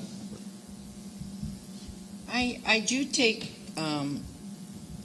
some offense to some things that were said in the article and some of the comments made. I have always been transparent on this board. I think you know exactly what I'm feeling and where I'm coming from almost all the time. What? Almost all the time? Probably a little bit too much, but I have always been honest and above board. I have always pro-students in this district. One example, everybody knows I'm a track team fan. Okay, so that stadium was built at no increase to the taxpayers from our bonds and our fund balance, and there was a third thing, but I don't remember what it was. Okay, so no increase to the taxpayers. Do you know how much money that brings into Middletown every year? A lot of money. So it's not like the fund balance, we're sitting on this huge fund balance and we're not doing anything. And I really take offense to that. I guess because I've been very transparent. I'm sure you all know that. Our district is growing. We are one that is really growing. Most other districts are not growing. They're closing buildings. We're going to have to build another school. We have to have some kind of savings account, not a slush fund, a savings account to protect us so that we can do this. That's just common sense. You know, we don't use our savings accounts at home every week to buy groceries, right? I don't. Let me rephrase that. One thing I really want to reiterate on Mr. Smith's comment. I firmly believe that the district's conservative approach to fiscal management, which we've been doing here, and I've been doing it many years, just so everybody knows, is consistent with its legal authority, and the board has effectively met its fiduciary responsibility to the district's taxpayers. That should have gone in the paper. That should have been a statement that was made in the paper. And I do feel sad because I have to say it took me a couple years here to understand a budget. I'm just a nurse, as everybody knows, but I did not know how to do a budget. I did not understand all that. It took me a couple years. I just wish that maybe whoever wrote that article had said to us, "Can you explain this to me?" And I've said that before. Can you explain that to me in layman's terms? Because when you say something like that, I don't understand it. Same as if I tell you something medical, you're not going to understand it either. So I do take offense. I do feel I'm transparent. Anybody has a problem with that, they can come talk to me. That's not a problem. But our numbers are growing. We've done many things in this district in the last 10 years. The new stadium, we have this wonderful new building. I mean, where would we have been? Like everybody said, I'm not going to repeat what everybody said. We'd be sitting here with umbrellas, you know. So I am sorry that this happened. I feel that it was not accurate, created drama, which you don't need, because it's funny. Through the drama through the years, I've been talking recently to people, and I said, you know, it's really nice now. We have not had that much drama, so we are now tending to the children. Amazing. Isn't that what we're supposed to be doing? We're sitting here tending to the children. And then now we're back to drama again. So, thank you, Mr. Perino. Thank you. Now we'll hear from Attorney Gomez. Thank you, Mr. President. And again, I join my colleagues in welcoming all present here tonight. I just have a couple of questions, Mr. Tuttle. And again, thank you for your report, to taking the time to inform us, as you always do, regarding our district's finances. If you can, answer the question, how does our district compare, our district with a fund balance, with other districts who are in the red ink and don't have a fund balance with respect to addressing the different academic challenges they may be facing, or the funding challenge? To be specific, I would have to look at the other small city schools in the state. There's actually a nice website that you can go on. You can see all the past years, their fund balance and their budgets and things like that. So I can compile all that for you tomorrow. I cannot give you a specific number or where we are, but I can give you some examples of districts that are. There's 2 districts in the state that are in dire fiscal stress. You get a rating from 0 to 100. Middletown is at a 0 for fiscal stress. And these districts are in the 70s. And those 100 is the highest. So there's 2 districts in the state that are, and that means the comptroller's coming in and taking over their operation. In other words, those districts have not shown the capacity of being able to run their own finances. Well, what happened was, The control's I taking think over. specifically in Eldred, because it's close to us, we know it's been in the paper quite a few times. The comptroller was there several years ago, talked about excessive reserves, and then they spent the reserves down. Now they have nothing. The comptroller's in there taking and looking at and helping them get through this year. So if we were to follow the recommendation of giving back the reserve, how would that affect the need to address important infrastructure projects we had coming down the road? Well, if you diminish your reserves, you stand the chance of someday there's a recession, and then now you need money. That reserve's wiped out. Where are you going to get the money? Now we got to borrow from the general fund, which is paying for teacher salaries and transportation and programs. So then you're going to take money from that. And how will that affect the anticipated population growth? And I will note for the record, the Middletown School District is the only one within the Hudson Valley that has seen growing population because we have among the lowest taxes and growing opportunity for people to be able to pursue their goals and aspirations. How will that affect? But it makes it more important to have the reserves because now we have more enrollment. We have a bigger infrastructure to maintain. I've been in the district 12 years. I was here when they put a shovel in the ground here. So this is a beautiful building. I know you can't find a building like this anywhere. Okay, and how would it affect the district's ability to address other projects, be it special education, security, or any other projects it might find itself necessary to explore in the future? Well, that's something the board would have to decide. So if you have fund balance every year, you can appropriate those funds or get voter approval to do specific projects that are needed in the district. And is it your testimony that because we have a fund balance, we've been able to... It's my testimony. Oh, sorry. I'm on oath. Okay, sorry. But yes, is it your... I'll plead the fifth. Okay, well, it sounds very good. Thank you. I tried. Is it your understanding that because we've been able to have have here the surplus fund that's been able allow our district to offset the tax levy during the last couple of years? Yes, for the past 5 years for sure, and definitely before that. Since I've been here, they've been using money to offset the tax levy. And my last question now.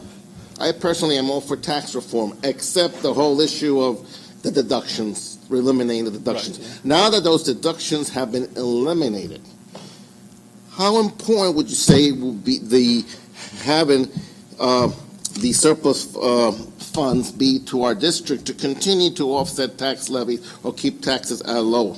Well, it's hard to say because we haven't seen a full cycle of it yet, but for sure it's going to may impact budget votes. It will for sure impact people moving into the community or leaving the community. Those types of things can happen. It's hard for us to tell what's going to happen with that impact until we probably have 1 or 2 cycles actually go through.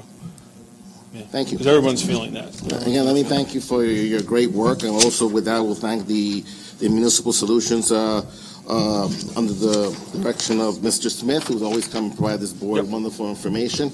And I am kind of baffled with the viewpoint the recent articles take. I mean, since when has being conservative and fiscally responsible been wrong as opposed to taxing and spending a school district or government into bankruptcy? I think it defies logic. And I'll just end with these words. Once upon a time, there was a man named Joseph in the kingdom of Egypt, one of the beloved patriarchs of Israel. He found himself in charge of the finances of Egypt. And during the years of plenty, he built a surplus. And when the times got bad and the economy got tough and there was no food in the lands around, his kingdom Egypt shined. And people from all over went there because they had a surplus. Right. And lo and behold, while other districts may be going through problems, while the state of New York may be at some point maybe cutting funds or whatever it might have to do, our district has shown that we've withered the storm, we have strong finances, and we'll be able to address many of the needs I know some of the members of the audience have criticized. We'll be able to address them more effectively in the future. And again, I thank you, and I thank you for the time. You're treading on Bishop Williams' Oh, it's one of my heroes, Bishop Williams. Thank you. I won't be redundant, but I do appreciate the turnout this evening. My problem with the article, Mike, and please correct me if I'm wrong there, and I will speak as the past chair of the audit committee for several years. I believe there are two types of reserve funds, and I believe that the district has 9 of them. Is that correct? Well, there's an appropriated and an unappropriated one. Correct. Mhm. And on some of those funds, I know at a time we were very, very concerned, and as you pointed out with the tax certiorari's, that account got very low. Right. Especially with some of the hard hits, both from the Galleria itself and Macy's. I know it was well over $1 million.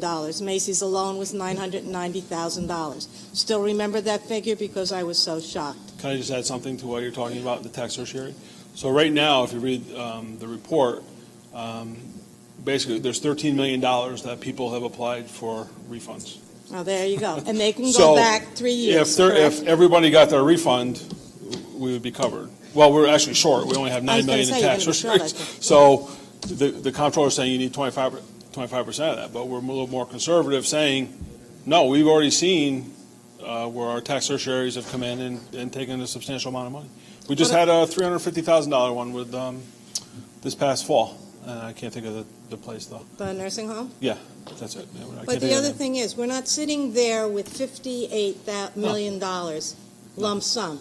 It is divided amongst Right. X number of appropriated and Reserves, right. unappropriated funds. And that's my point. Right. I think a lot of people think we're sitting there.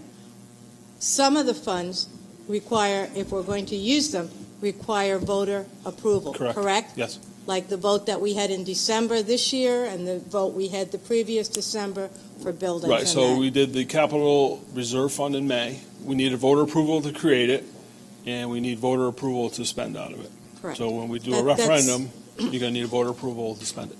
I just wanted to make those points. Right. You know, I just don't want people to think that there's $58 million sitting out there, and I'm sure that Fred and the other folks realize that it's appropriated into certain categories. Workman's compensation, unemployment. I think at one time we were very fearful when we had a layoff, and we have taken surplus to reduce the tax levy. That's been one of the prime concerns of this board. Sometimes, pushing hard to get that. Yep. So those are, and thank you for what you've shared with us, and hopefully there's some clarification on the report and perhaps maybe some correction in what was said to disseminate some of the misgivings that are out there that we're hoarding money. Okay. Thank you. Bishop Williams, don't tread on Mr. Gomez's territory. I won't ask for testimony. Testify. Let me start by saying this. I want to apologize first of all, because I'll be honest, I have been really operating the last few months on a very short fuse, and with everything that's going on, most of you that are here on the board know I've been dealing with many deaths. I've been dealing with a diocese that's been devastated by hurricanes.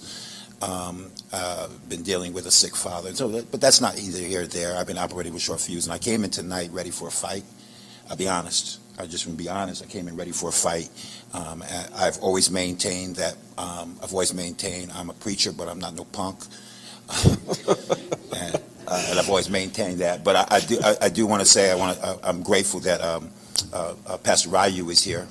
Pastor Ryu is a good friend of mine, and he is an absolute gentleman. He is also one of the people that holds me accountable for getting the necessary rest that I need to get and to take vacation. And so I appreciate him being here tonight. With that being said, the reason I apologize is because I've calmed down. I've had my woosah moment and the music moment. But I've had my woosah moment. I do want to say that I hold everybody here that's under the sound of my voice in high regards and great respect, and I mean that. I have no problem with questions. I think that it's important for us to know that when we don't understand and we don't know, that questions need to be asked. Correct. But we have to be willing to receive the answers. Sometimes the answers are not necessarily what we want them to be. When we ask a question, we have to know that the answer is either yes, no, and be able to deal with that and accept it, whatever it may be. At the end of the day, to answer specifically for myself, I no way, shape, or form feel as though I have been misinformed. I don't feel that I did not receive the necessary information. The information is there. It's in plain view. It's in plain sight. What I will admit to is that I've been on this board for 5 years. I've been coming to this board meeting consistently for about 8 years now. What I will admit to is that my first 2 years on this board, I did not have a complete understanding of how everything worked. That's why I've always encouraged every new board member that comes on to sometimes to sit back and to listen, and if you have questions, to ask the questions. Those of you that know my first year on the board, I hardly spoke at all. I didn't say very much because I listened and because I watched. Coming into this particular season and in this particular time now, after 5 years on this board, I have a better understanding. But as Mrs. Knapp is always says she's just a nurse, I've got to say I'm just a preacher, and why I have good understanding of what's going on, I don't have perfect knowledge of everything that's going on. That's why I rely on the knowledge of those individuals who are in position, who are experts at what they do. I can't tread on the ground that Mr. Gomez did as far as being an attorney and a lawyer. If anybody here, aside from Pastor Ryu, wants to go toe-to-toe on theology or theological discussions, we can go toe-to-toe on that. But I won't tread on those grounds. But I do have the utmost confidence after watching, after listening, after seeing what's going on, after reviewing the information. The utmost confidence is that there was nothing that was done inappropriate, nothing that was done maliciously. We all have differencing of opinions, and I think that that's important for us to have differencing of opinions. It's what's going to make us great. It's what's going to make us work together. If my opinion differs from yours, we can come and we can reason together in order to be able to come to a conclusion. And so I applaud that. I applaud all of the community members that came out and spoke tonight. We need it. We need it. But I do want to say, moving forward, is that we have to recognize that we are actually more aligned than we know. We might have those differences of opinions, but we are actually more aligned in this political climate that we are in. Our ideas of operating, our ideas of the things that we want for our kids and for our community are actually more aligned. And I think it's important for us not to allow situations such as this. The article was not completely accurate. And I think that if you leave out some of the information that's necessary to understand the article, then you don't get a full picture. There's a story that says that there were 5 blind men that stood around the elephant. Each one of those blind men, when they touched the elephant, had a different perspective of what that elephant actually looked like.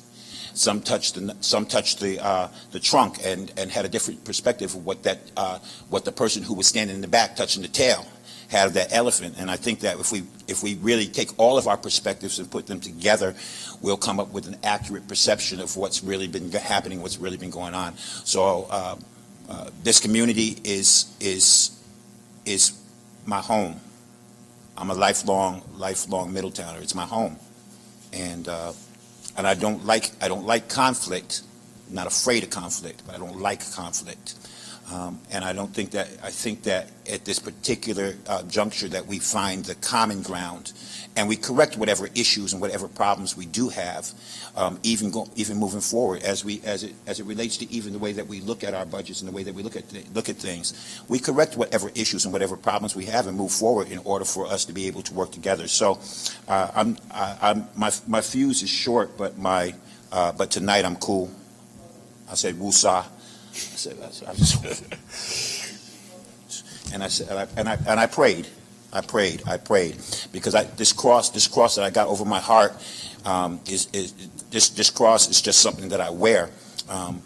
But truthfully, my faith is what I am, and so it permeates every part of my being, every part of how I operate, treat people, and how I act toward people, and how I act toward my community and toward my neighbors. And I never want to lose that. So thank you, Mr. Tuttle, for giving that to us, because it gives us a more accurate picture. And maybe we don't all completely understand every nuance of what's been said or every nuance of what's been presented, but it does give us a more accurate opinion and accurate idea of what's happening. And if we need to know more, the doors are always open to ask questions. The doors are always open to come in and to have conversation. And a conversation is the beginning of greater understanding. And so thank you to you, to the staff, to our team, as we move forward to do what we have to do. Thank you. I'm done. It's very difficult to top or compete with the members of the Board of Education here. I just ask just one thing, the health reserve, right? How does that affect both active and retired teachers? What would happen if we didn't have the health reserves, if we were in the Orange Ulster BOCES program? If we were in the Orange Ulster Index, Orange Ulster BOCES through index. Last year, we were able to save $3 million by not being in that program. So that's how we were able to equalize the budget last year. The $5 million reserve is really our savings account above and beyond anything that's catastrophic. I mean, we have different insurances in place. Right. So, and we have different insurances in place. The consultants say there could be a year you have 10 catastrophic events happen. We don't know. There's family, things happen. So that's a safeguard against any of those expenses. If you don't have that reserve, you got to dip into something else. And then that could be instruction or something else. I guess what I'm pointing out is establishing this health reserve was a very wise very financial decision, which saved active and retired teachers a great deal. It saved because the staff would have had an increase in premiums as they saw for July, August, and September. Then it went back down. It went back down in when October. We got on our on the index Middletown. Right, and so those are the things that we're monitoring as we go through a couple cycles. We can possibly see more benefit of that coming to fruition. Well, but it's you can't do it until you have a couple cycles under your belt. The hour is getting late, and we have a lot to cover. Okay. And I'm not going to belabor this. I'll have my say later in the week in a different venue. Thank you. Do you want to go? Okay, Mike, you're up there now. Do you want to give us a snapshot of the capital budget? Why don't you take a little swig of water? I'm on numbers. I'm good. Let's go. Or do you want to sit down and let Richard go over his report? I'll go. I'm here. No, I'm fine. Ms. Creedon is very good with snacks and things. All right, so here we go. We're talking tonight about the 18-19 budget proposal for capital and benefits. So the first two meetings we had was admin, the administrative component. The second meeting we had was instructional. And those two budget presentations did not have benefits costs associated with the budget. So that's why we separated out. We'll show the capital and then we'll show the benefits. Our next meeting, March 15th, we'll talk about revenue discussion. Hopefully we'll get closer to where our state aid runs are, and keeping an eye on the New York State budget, and hopefully it's getting nearer to completion by April 1st. But those are the things that we're looking at. So the capital component is roughly 15% of the total budget. It's just a slice, a little bit bigger piece of the pie than administrative, a little bit less than benefits. And that fluctuates year to year. So we talked about some of our assumptions. We know the annual inflation rate is roughly 2%. It was a little bit more this year, about 2.13 this year, the CPI. The TRS, Teachers Retirement System, has an 11% increase in their premiums, and ERS is 16.5%. Looking at BOCE services with a 5% increase. I better speak fast. Health insurance, that's to be determined based on some of our numbers that we're seeing. And it's also really predicated, I can't stress enough, on that healthcare reserve. Without that reserve, we're still going to need to fund adequate money in that account. And I'm trying to remember, I know what I had in the last one. The last slide, the last piece was the community schools is up roughly 36%, I think. I don't have it in front of me, but 39%, okay. I'm trying to go off memory. So here's our 7-year history of the capital fund. You saw a couple years ago, it was a negative. It spiked last year due to our bond payments came online, so we needed to increase the capital to achieve that. But we did receive more state aid last year, so that kind of offset itself. This year, we're looking at a 2.5% increase in the capital. What makes up the capital budget increases in operations? A little bit over $500,000. That's with salaries, furniture, equipment, supplies, things like that. Operations is the buildings and grounds component. And then on the maintenance side, we're up about $364,000. That's due to we have an increased demand for more maintenance on our strings instruments. So we need to take those and get those repaired. We're seeing a little bit more furniture and equipment in that line. And then also our supplies. Thanks, man. Also our supplies and things are there. You'll see the debt service is actually down a little bit this year.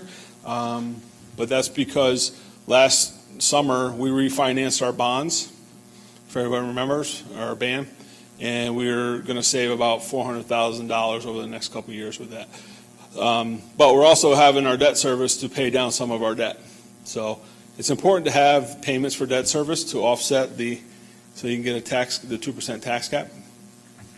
So that for the capital increase is $710,981 for this year, equaling to 2.5% from last year. Just real quick over the debt service overview. Last year we began some of our band payments for the new projects. That's why the increase was so great last year. Some of our state aid, construction aid will increase. That keeps increasing every year. And what's interesting to know about state aid, they do have early payments, but you don't get the full amount until the project's completed. But once you finalize and complete the documents, the full aid doesn't take effect for a year and a half. So we're constantly planning in the future and how the aid and the revenue are going to flow through the district. One of the things I just talked about was paying down our band debt. That's it. That was? Okay. You want me to speak or? Oh man, okay. Is that Paul's problem? Is that Paul? Because he's new? All right. All right, so I'll just talk. So we're talking about paying down the debt. So that's something that's important for us to do. In addition to the reserve, so yeah, I can have copies made. Talking about paying down the debt. So when we do go for bonding or for banding for new projects, we get a better rating and we have more room for the projects. And that's also something the comptroller recommended, paying down debt. The 2016 referendum payments will start this summer. Asking for early state aid on all projects, as we always do. We submit the paperwork. Our treasurer, Shelley Cook, is very good at getting that paperwork in on time. The debt service helps with the tax limitations. So basically what they're saying, the more debt you pay down, the more you can increase your 2% tax cap. And when I spoke, we refinanced to save $400,000 in interest over the next 5 years. And that goes to what our Moody's rating is, as one of the highest ratings in New York State, and probably in most districts. When you have reserves and funds, they give you a better rating and you get better interest rates. Let's see. Okay, so we're going to talk a little bit about benefits. Our benefits this year is about 3.2 increase. Last year it was about 12.93, and that was with the increase in health reserve last year, even though we were able to save $3 million. So if you remember last year, we were planning on an 18 to 20% increase in premiums from OU BOCES. So this year, the increase in benefit expenditures, employees' retirement, $103,000. Teachers' retirement is $203,000. Social Security is $143,000. Workers' comp is up $24,000. And our health, and this is very important, this health and dental line, right? So we need to increase that to make sure we have the funds available really to offset that $5 million reserve that we're looking for. If we can get that reserve set up, this line will come down substantially. The Affordable Care Act, we're saving a little bit of money there. Tuition reimbursement, a little savings, a little there. So our total increase is 1.221,700 for the benefits. Oh, there we go. Back online here, folks. Woo. Okay, so what we've discussed in the past, this will basically is a summary of all our budget presentations. We're looking at a 4.05% increase over last year for spending. So, as we said, the next one will be our revenue discussion, and that will take place on March 15th. We'll have a better handle on how much revenue we're receiving versus our expenditures and figure out what we need to do to close that gap, because there's always a gap every year. So.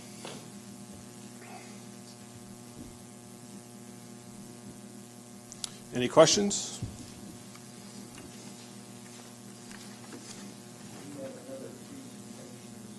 Okay.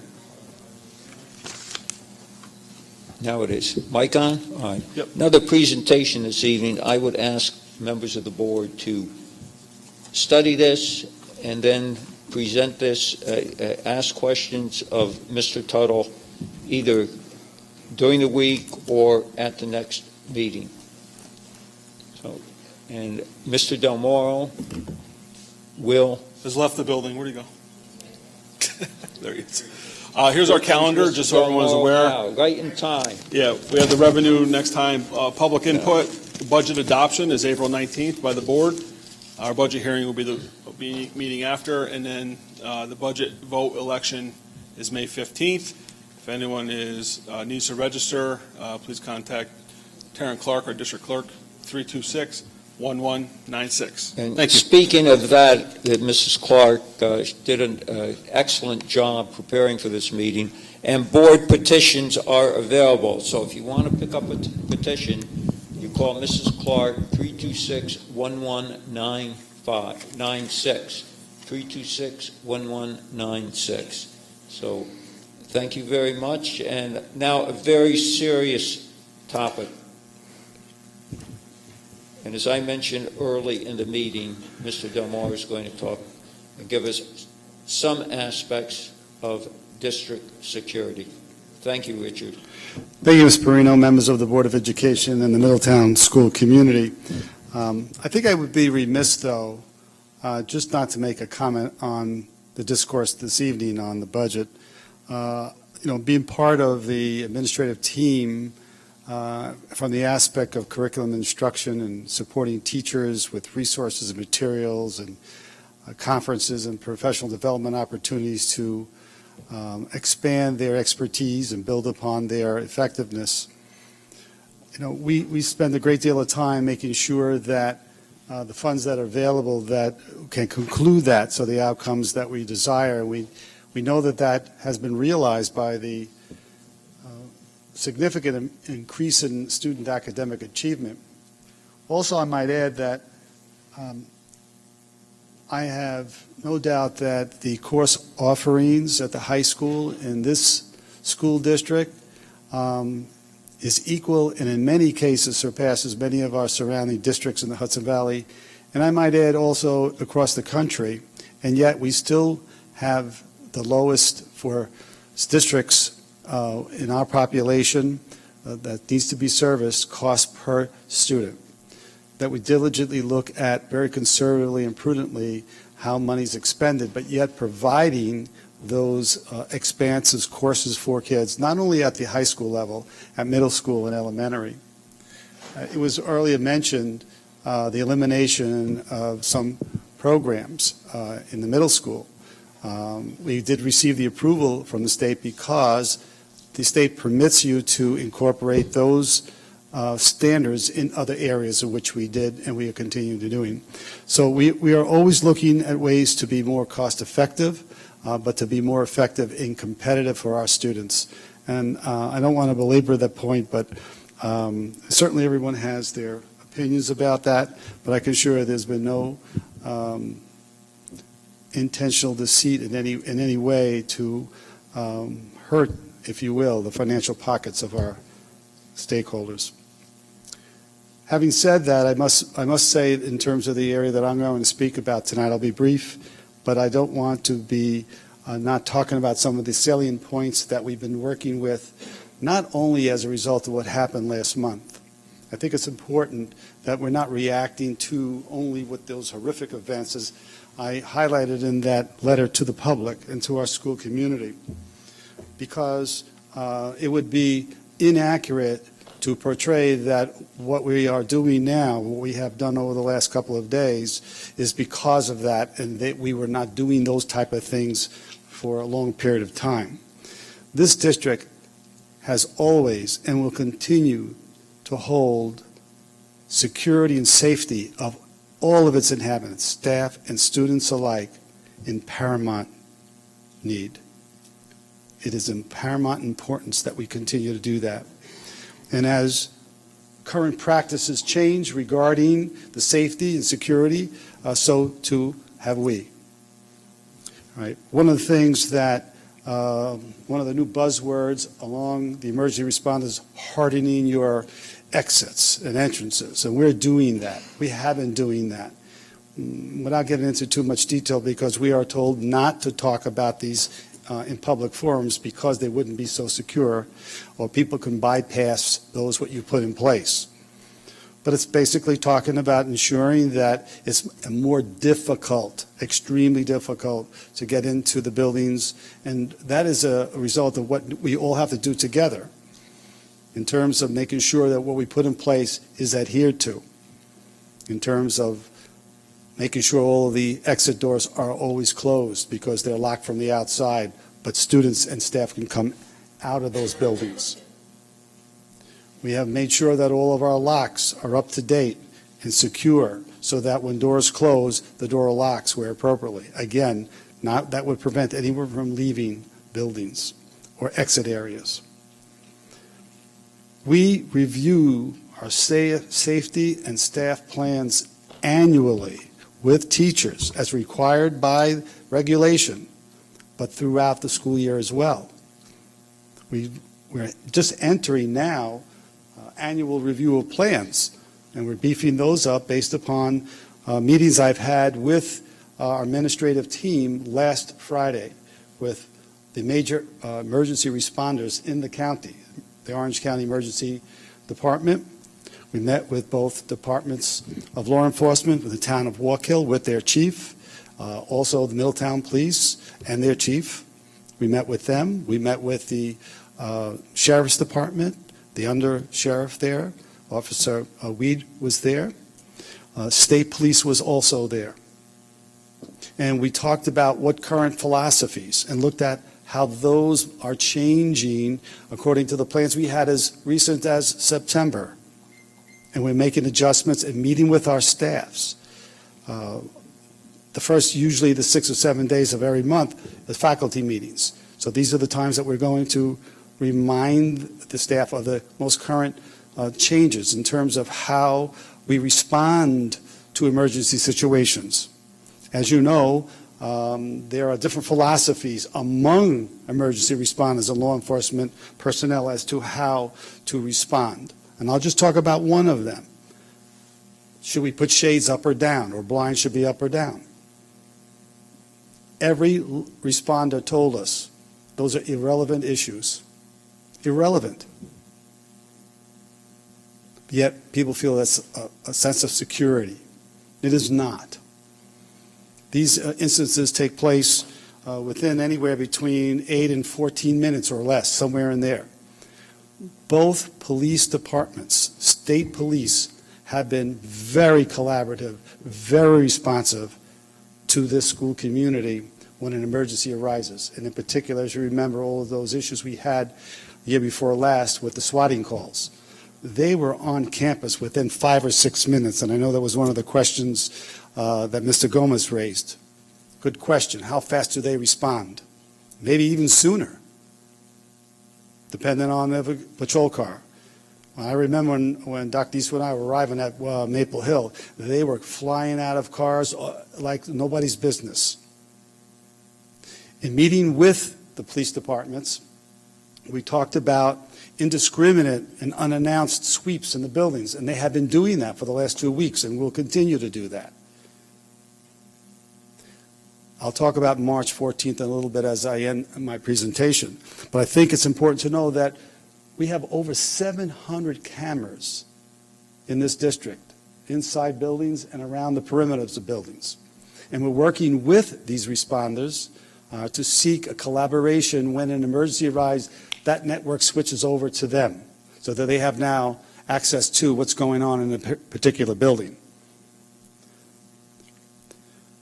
These are things that occur not because of an event, but because of proactive action, to make sure that we're thinking of everything that is most recent, most thought of. As these results unfortunately occur, you learn a great deal how to respond to them. It's important to make sure that our feedback from these individuals are adhered to across all of us. The importance, Mr. Gracia, the superintendent of Public Works, also attended, and he was talking about how everyone is responsible for improving that. In other words, does everyone close the doors as they move out to make sure that the next group is safe? What happens when you're in a lockdown or a sheltering procedure and the fire alarm goes off? I'm not going to get into what you do. Please understand why. But we are constantly reviewing each one of these procedures. One of the things that it's important to talk about is active shooters. Right now, you didn't see Mr. Tom Scott. He is currently, as we speak right now, down at the Orange County Emergency, down in Goshen there, with several of our administrators, what they call ASH training, active shooter hostile emergency situation. When he comes back, he will relay that back to our administrators and in turn to the teachers. Someone asked me about active shooter preparation. In our safety plans, which is reviewed annually and will continue to be reviewed throughout the school term with our staff, go over active shooter activities and what to do in preparation. We've had active shooter on-hands experience in 3 of our schools that are serviced by the Walk Hill Police Department last May. Maple Hill, Monhegan, and William Carter, where they meet with the staff before at a faculty meeting that's designated for this purpose. They go over and then they get into their rooms and then they go into a simulation. Very real life, very loud, and what to do. And then they come back after that activity on that same day and have a feedback dialogue with staff. And many realize that I didn't realize it was going to be that noisy, or I didn't realize this was going to happen. And we go over those procedures. And Chief Wanshu said that he would like to get involved with the 4 buildings in the Middletown's Police Department's jurisdiction. Middletown High School, Twin Towers, Presidential, this building, and Truman Moon. I'm meeting with him tomorrow, 2 o'clock, to go over those procedures and other procedures about increased presence in the buildings, as I mentioned. Matter of fact, it's been going on for about 2 weeks, and it's been very well received. So I would like to tell all the parents that are listening this evening that because you see a police patrol vehicle outside the building doesn't necessarily mean that there is a problem or they're responding to an issue. They're there walking through, talking to the kids to build positive relationships. So far from students, we're getting positive feedback about that, as well as staff alike. So we're going to continue doing that, not just temporarily, especially trying to do the best around their schedules in terms of having the police presence, arrival, and dismissal times.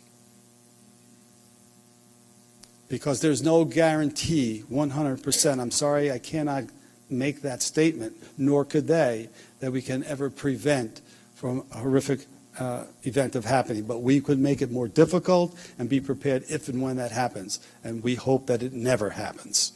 But we would be remiss to not think to be prepared.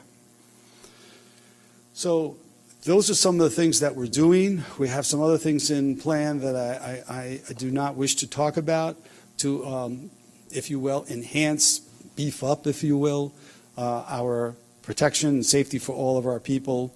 And we continually look to improve all the time. It is not something that we look as a secondary importance. As I mentioned in my letter, that I wrote it as a heartfelt message to everyone, but an important message to convey that we are concerned, as well as anyone else thinking, that they're in this environment. Remember, we are in these environments as well. And we want to protect everyone because we value every child, every staff member in this school district. As far as March 14th, I've been getting emails sent to me, and I welcome them, as well as questions that were brought about the civil rights. I think a speaker spoke about it tonight. We recognize that we teach that in our programs. It would be not aligned to our teachings and helping students understand what a protest means and why and what can you accomplish by that. So in working with all of the superintendents in Orange County, we will work, and there'll be variances in each of the buildings throughout our school district, age appropriate, but we are allowing our students in the high school to demonstrate in an orderly fashion. How do we achieve that? We met with student groups, teacher advisors, to look at how they wanted to handle this so that we would be creating an event that's safe for children. I mean, you think about it. Think about this for a minute. We're telling the whole country at 10 o'clock schools are going to be on a walkout. On one sense, you say, children should be able to do that. Well, we're going to do that. But we want to do it in a safe environment, so in working collaboration with the police departments, we're going to have police vehicles around the building when these things occur, and they're going to know when the children go out, when they might protest, make positive statements about their feelings about whatever it may be. And for those who choose not to, in their right, there'll be places where they can go with teacher supervision inside the building. So we know that as I mentioned to the board, in the Supreme Court case, Tinker versus Des Moines, school children do not hang their civil rights at the schoolhouse gate, and nor will we in Middletown. But we want to do it in a fashion that is protecting the learning environment and that there's not a disruption to the learning environment, but to protect their rights as well and give them an opportunity. Children won't be punished. Someone asked me if their children will be punished. No, but obviously after the time of the demonstration, they have to come back into the building, and I hope that they obey the directions of the administrators to come back, because there'll be a time, if they don't, then they'll have to face the consequence of whatever it is at that time. But in no means that we're not working with students. We want them to demonstrate, though those who do wish to. As far as March 24th, you heard me invite the Reverend and Pastor to come into my office, and we could talk about a concerted effort, whatever would be appropriate, to do what we want to do in Middletown for that March on Lives. So just the opposite of curtailing, we are providing opportunities in a safe environment to work with our students to express their political views.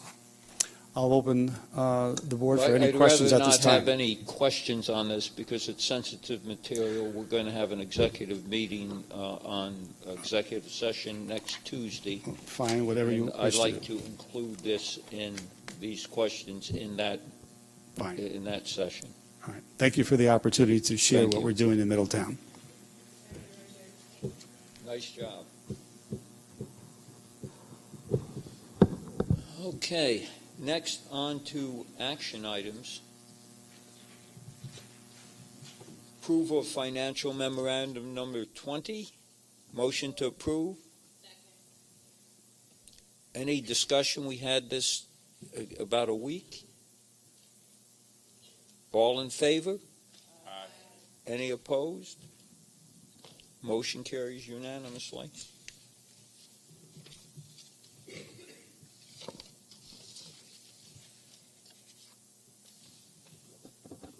Motion to approve special service memorandum number 17.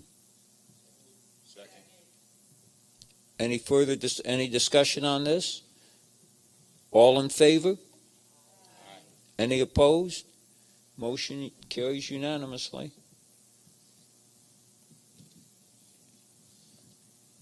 Action item, student on disciplinary appeal.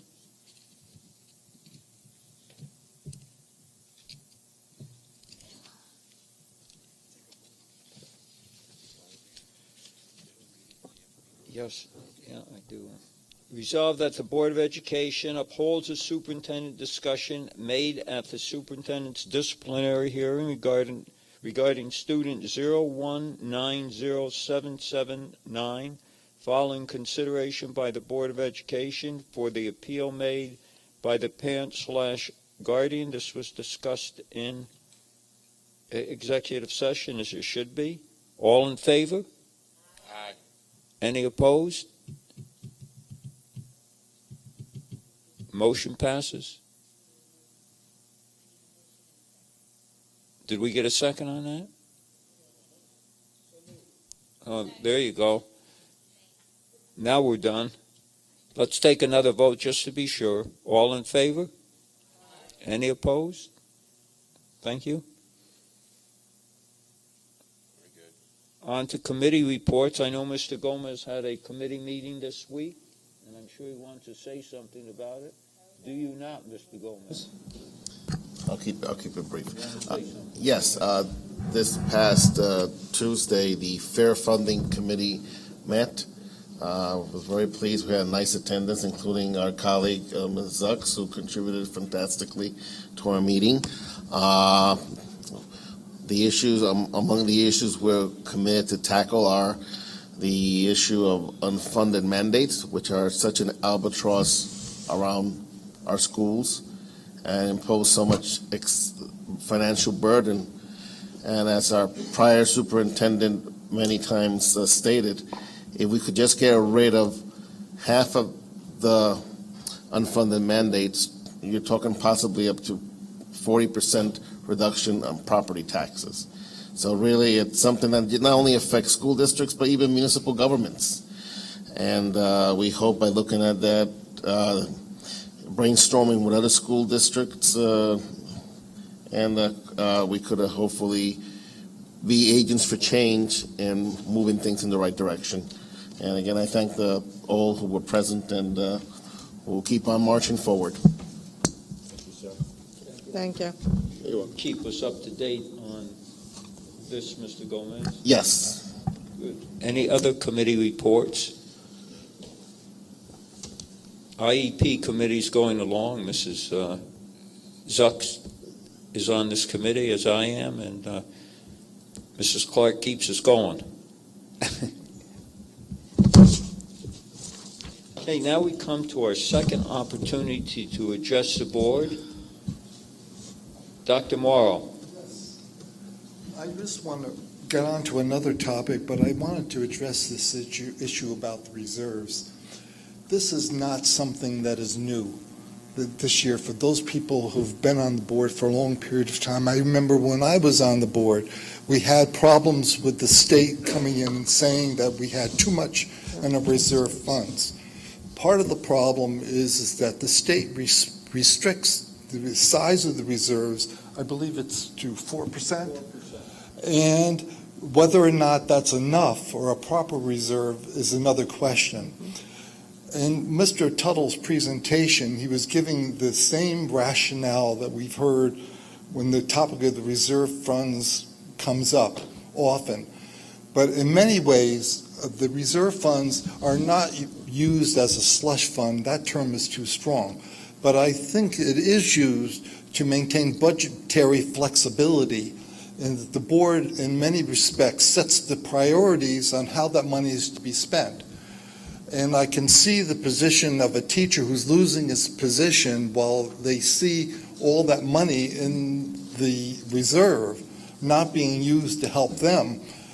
Well, I could appreciate why they think that the reserve funds are not being used properly. But I think that the public would understand the use of the reserve funds better if they were seen as maintaining flexibility in a budget, such that if a certain program needs more funding, it will come out of the reserves. but it's up to the board to set those priorities. And sometimes the board sets a priority that they should not be using that funds to maybe help the retention of personnel, which that is a matter of debate and is something which the board has to set those priorities. But it really is used for that purpose more than if you're worried about a thunderstorm or damage to a building. And that is the conclusion that I came to after being on the board for a long time, that we shouldn't look at that, and the public should not think of it as a fund of money available to be spent, but it's part of the budget that can be used to maintain stability in the funding process. But the board has to take responsibility for the fact on what priorities they do set. If it's not set for retention of faculty, the board has to justify that in terms of how they are using those funds for other purposes. But the other reason I wanted to come to the board to bring up, since this is a period of transition, is the topic of the superintendent's contract, whoever you do get. I realize that there's a great deal of competition and difficulty in finding a new superintendent, but that is also, as you all know, one of the primary responsibilities of the board. I do think that having a contract, as was treated in the past, where Dr. Eastwood was given a 5-year contract, and then every year he was given a new 5-year contract, is inappropriate. I would suggest, although from what I gather it may be difficulty, that the new person be offered a 3-year contract, and after 2 years, he annually can put in for an additional year. Because if he was not, for some reason, not granted an additional year, that would give the board a year to find a new superintendent, or also a year for the person who holds that position to find a new position. But the idea of giving a 5-year contract and then every year giving a new 5-year contract, I think is inappropriate, and it doesn't give the board the flexibility that it should have, because as their primary responsibility is to hire and fire a superintendent. And I just wish the board be thinking about that. I also remember in Dr. Eastwood's contract that there was language such that it would be, from a legal basis, almost impossible for the superintendent to be removed. And I think that the board deserves the flexibility in their contract to fire or to remove the superintendent and not to give away, which is their natural and their normal prerogative. So I just wish that the board will think about that. And when I mentioned this to John, and John suggested that I come up and bring this topic up, he said this was a matter for the attorneys. I say, yes, it is a matter for the attorneys, but I think the board should discuss this thoroughly in executive session and to set this such that the board can maintain its prerogatives in terms of whether they decide to keep or to get rid of a superintendent. Why would you want to give somebody the position and after a year or two you don't want them and you're stuck for another 3 years? There has to be something done to see to it that the board can maintain one of its most primary functions is the hiring and the firing of the superintendent. So I just throw this out there for the board to consider it. And also the practice of giving a totally new contract every year is ridiculous. What you should do is have them keep to the contract and have the stipulations in the contract to something which is mutually beneficial but maintains the board's prerogatives. Thank you. Just a clarification, I believe when I talked to you in Chopwood, I said the attorneys and the board would work out a contract. And if I remember correctly, yes. If I remember correctly, the first contract given to Dr. Eastwood was a 3-year contract. That was the first contract. I wasn't referring to that. I was thinking of it as the latter years in terms of how this should be approached with the new superintendent. And I think the idea after 2 years, giving them the option for an extension on an annual basis, this would keep it such that if there was a problem with the individual, they could be removed after 1 year, which would give them the time to find a new position and for the board to hire a new superintendent. I just throw this out there as an idea, but I think this is something the board should think very strongly about and take under consideration, because it's a very important job and can be, if there is a problem, can be very serious later on. I also want to mention that many years ago, you asked about whether there were other districts in terms of the reserve funds. I remember Betsy, a long time ago, 1 year, had a list of all the school districts and the size of the reserve funds. So that information is available when you are looking at that. Pardon? Yes, you can obtain that information.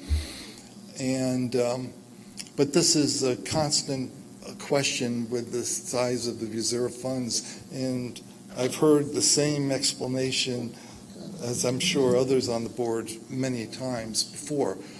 But the board has to be careful in terms of how it sets its priorities, because what you're really doing is saying that this job or their job is not as important as some other priority that you are setting. But this really is not a matter of, some tragedy or some major happening, as much as it truly is, and it makes it more understandable, as budgetary flexibility. Okay, thank you. I think if you look at the other districts around the state, approximately 97% of them have the auditors comment that they've exceeded the 4%. So we're not the. Thank you, Dr. Johnson. I'm sorry. Oh, no. Are you sorry that I'm here? Is that? Oh, sorry. My name is Paul Johnson. I always appreciate the opportunity to appear before you. I'm going to wear the alderman hat for a second.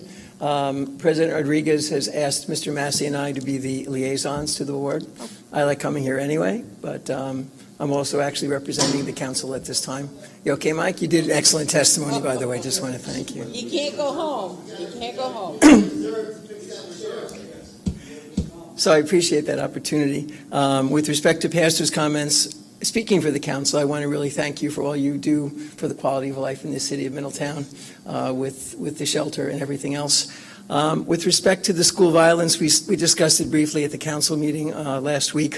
For me personally, I have to be honest, I really compartmentalized and I did not follow that story for the first 36 hours. It just wasn't in me. And one of the most chilling things I came to realize at the end of my compartmentalization was, I guess it's obvious, but if the perpetrator is a former student, that person has been trained in all of the drills and knows exactly what's going to happen. Yep. And apparently that was part of the story with this incident of pulling the fire alarm. Is there a silver lining? I hope there is. I was listening to somebody talking today about one of the women whose child was killed at Sandy Hook. And of course, she's been working on this since that day. And the interviewer asked her, well, why are you more optimistic today than you have been for the last 5 years? And she said, well, what's different today is the students, children are looking at adults saying, why don't you protect us? That's pretty compelling. Now I just want to stroll down the Hall of Presidents because we're all here tonight. We're not waxed yet, but we're getting close. I was here from 85 to 2002. A way simpler time. And as I understood fund balance back then, there was two sides to that coin. If you didn't have enough, you were not being fiscally responsible, because if the boiler blew up, you were supposed to be able to fix it. And the flip side was, well, you can't squirrel away money because then you're raising the tax rate, and the taxpayer needs the money to live, and you're putting it in a bank account. Then the tax cap came. Some people were reticent about that, but both on the municipal side and the education side, you know what? We sharpened our pencils. And we all apparently have survived throughout all of this. For me personally, and I'm just a guy right now, I'm not the council guy and I'm not on your board, I'm just a guy. I see three words. I see legal, permissible, and advisable. And you're about to filter that all out, because there is a perception, if you're 4% of your budget and you have 8% of your budget, is that legal? And then, the reporter was here tonight. I've gotten to speak with her a little bit. Her name is Alana. She's very new. She came here from Oklahoma. And I think she took all of your remarks to heart, which you're allowed to make.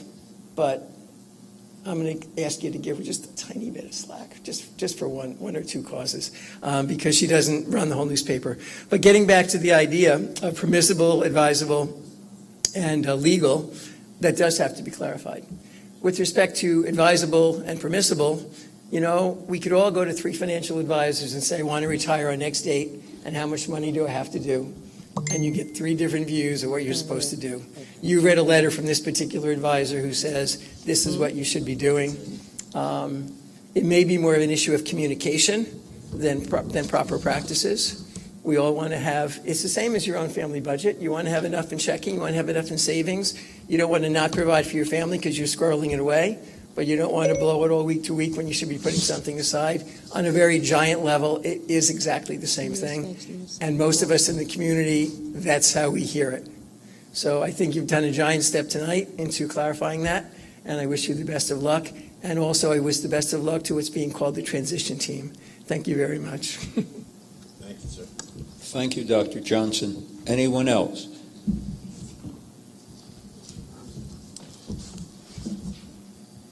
And in light of all that's been said, I thought I would like to make just 1 or 2 more quick remarks. A number of people called attention to the fact that they're not accountants, that they're in other lines of work.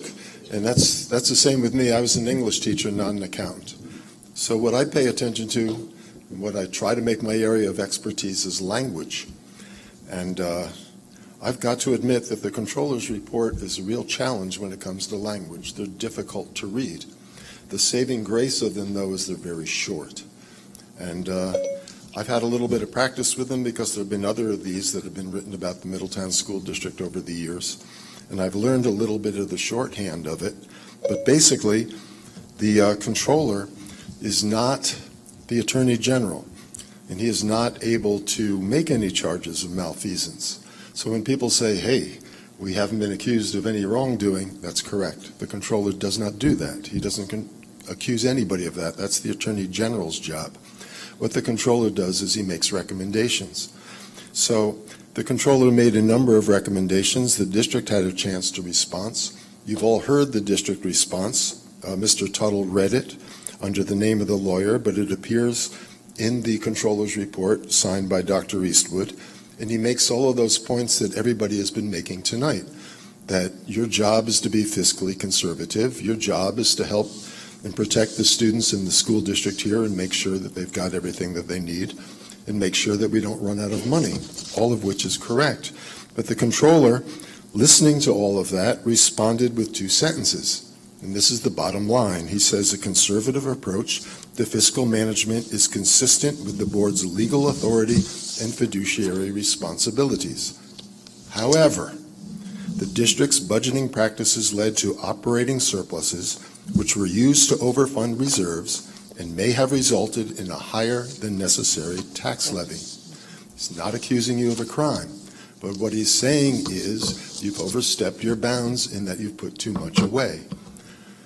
I'm seeing a lot of defensiveness tonight. I guess some of it is because I came here and Dr. Morrow came here. I mean, I don't think we've used the wrong tone of voice. We're basically calling attention to a controller's report, and I think the newspaper did exactly the same thing. It was pretty straightforward reporting. This is what the report says.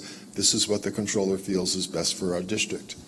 So instead of rejecting it, instead of saying we're doing everything right, just take it in, what he's saying, think about it, as Dr. Johnson said, that that's all that's being asked of you. Thanks. I don't think, Fred, anybody's being defensive. We're just presenting another point of view. You presented one point of view. Mr. Estrada presented a point of view. Members of the board presented a point of view. Dr. Johnson presented a point of view. And I appreciate you being here. In fact, I kind of enjoy it. Thank you. Mr. Estrada. Thank you, Mr. Perino, President Perino. Before I get into my a couple of questions because I think Dr. Morrow, Dr. Isaacs, and Mr. Gomez earlier brought up some really good points that I think is the type of discussion that should be going on when you have this situation, so to speak. But to tell you the reason why, and I differ a little bit, I'm a communications major. It's my line of business. Broadcast journalism. A reporter, whether they're new or they're old or whatever, they need to know their job before day one. They need to report facts accurately because of this. The result of that story, a gentleman by the name of Matt Hogan, who's friends with some folks here in the audience, this is his email to me after my earlier discussion. Ed, because I'm sure he's watching, did Ken scratch you behind the ears to make that statement? The public was misled, and BOE was misled. 4 members were on the committee to receive reports. Good attempt to save face, but we all know you are an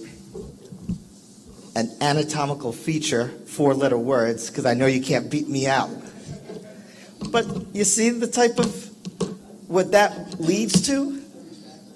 Okay? So that's why it's important. A couple things. In regards to the new superintendent and the contract and the terms of their contract, whether it's 3 years or 5 years. Yes, Dr. Eastwood's initial contract was 3 years. It was extended to 5 years thereafter.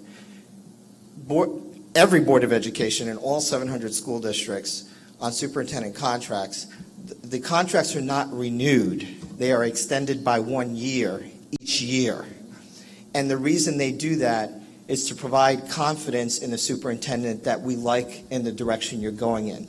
The moment you do not renew for 1 year an extension, the superintendent leaves because they know the Board of Education does not want them. It has happened twice over the last year in the Hudson Valley alone. Port Jervis recently did not renew their superintendent's contract by 1 year. They leave. That's what happens. If you put in a situation where you're going to give them a contract for 3 years but not extend them for 2, you will not get anybody applying for your job.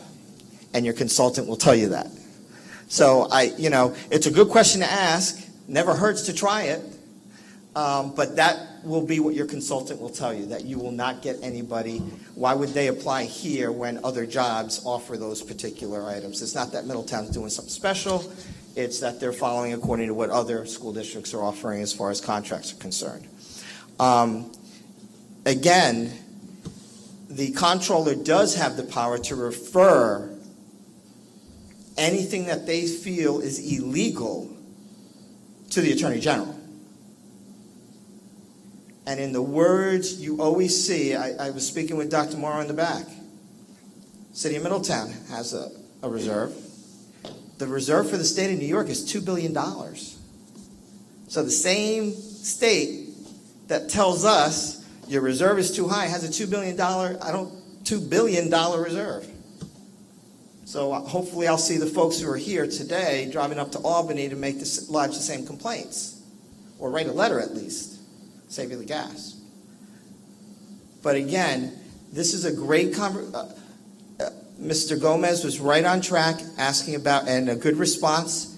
Eldred used all of their reserves, and look where it put them. One of the 2 most fiscally stressed school districts in the state of New York. Is that what you want? There are a lot of options open that you wouldn't have. This actually, you know what? It is a good thing. Now, one thing that Ms. Tobiasen over the years has suggested that we do, and I'll wrap up real quick, is doing a zero balance budget. And what our district does, which most districts do, is they take 1 year and they just increase every year. And if you look at the assumptions that Mr. Tuttle or Mr. Tuttle put up, when you're talking about 16.5 for ERS and 11.5 for, well, you have to make those guesses now before your budget starts. And then all of a sudden, if the rates are 14% in August, well, you just added 2% to your fund balance. So it's not an easy thing to do. Every once in a while, maybe once a decade, it is good to start with a zero balance budget. almost like you're starting to scratch and then moving up, and then you do the same thing, and after 10 years, you do the same thing. So thanks. Thank you. Great.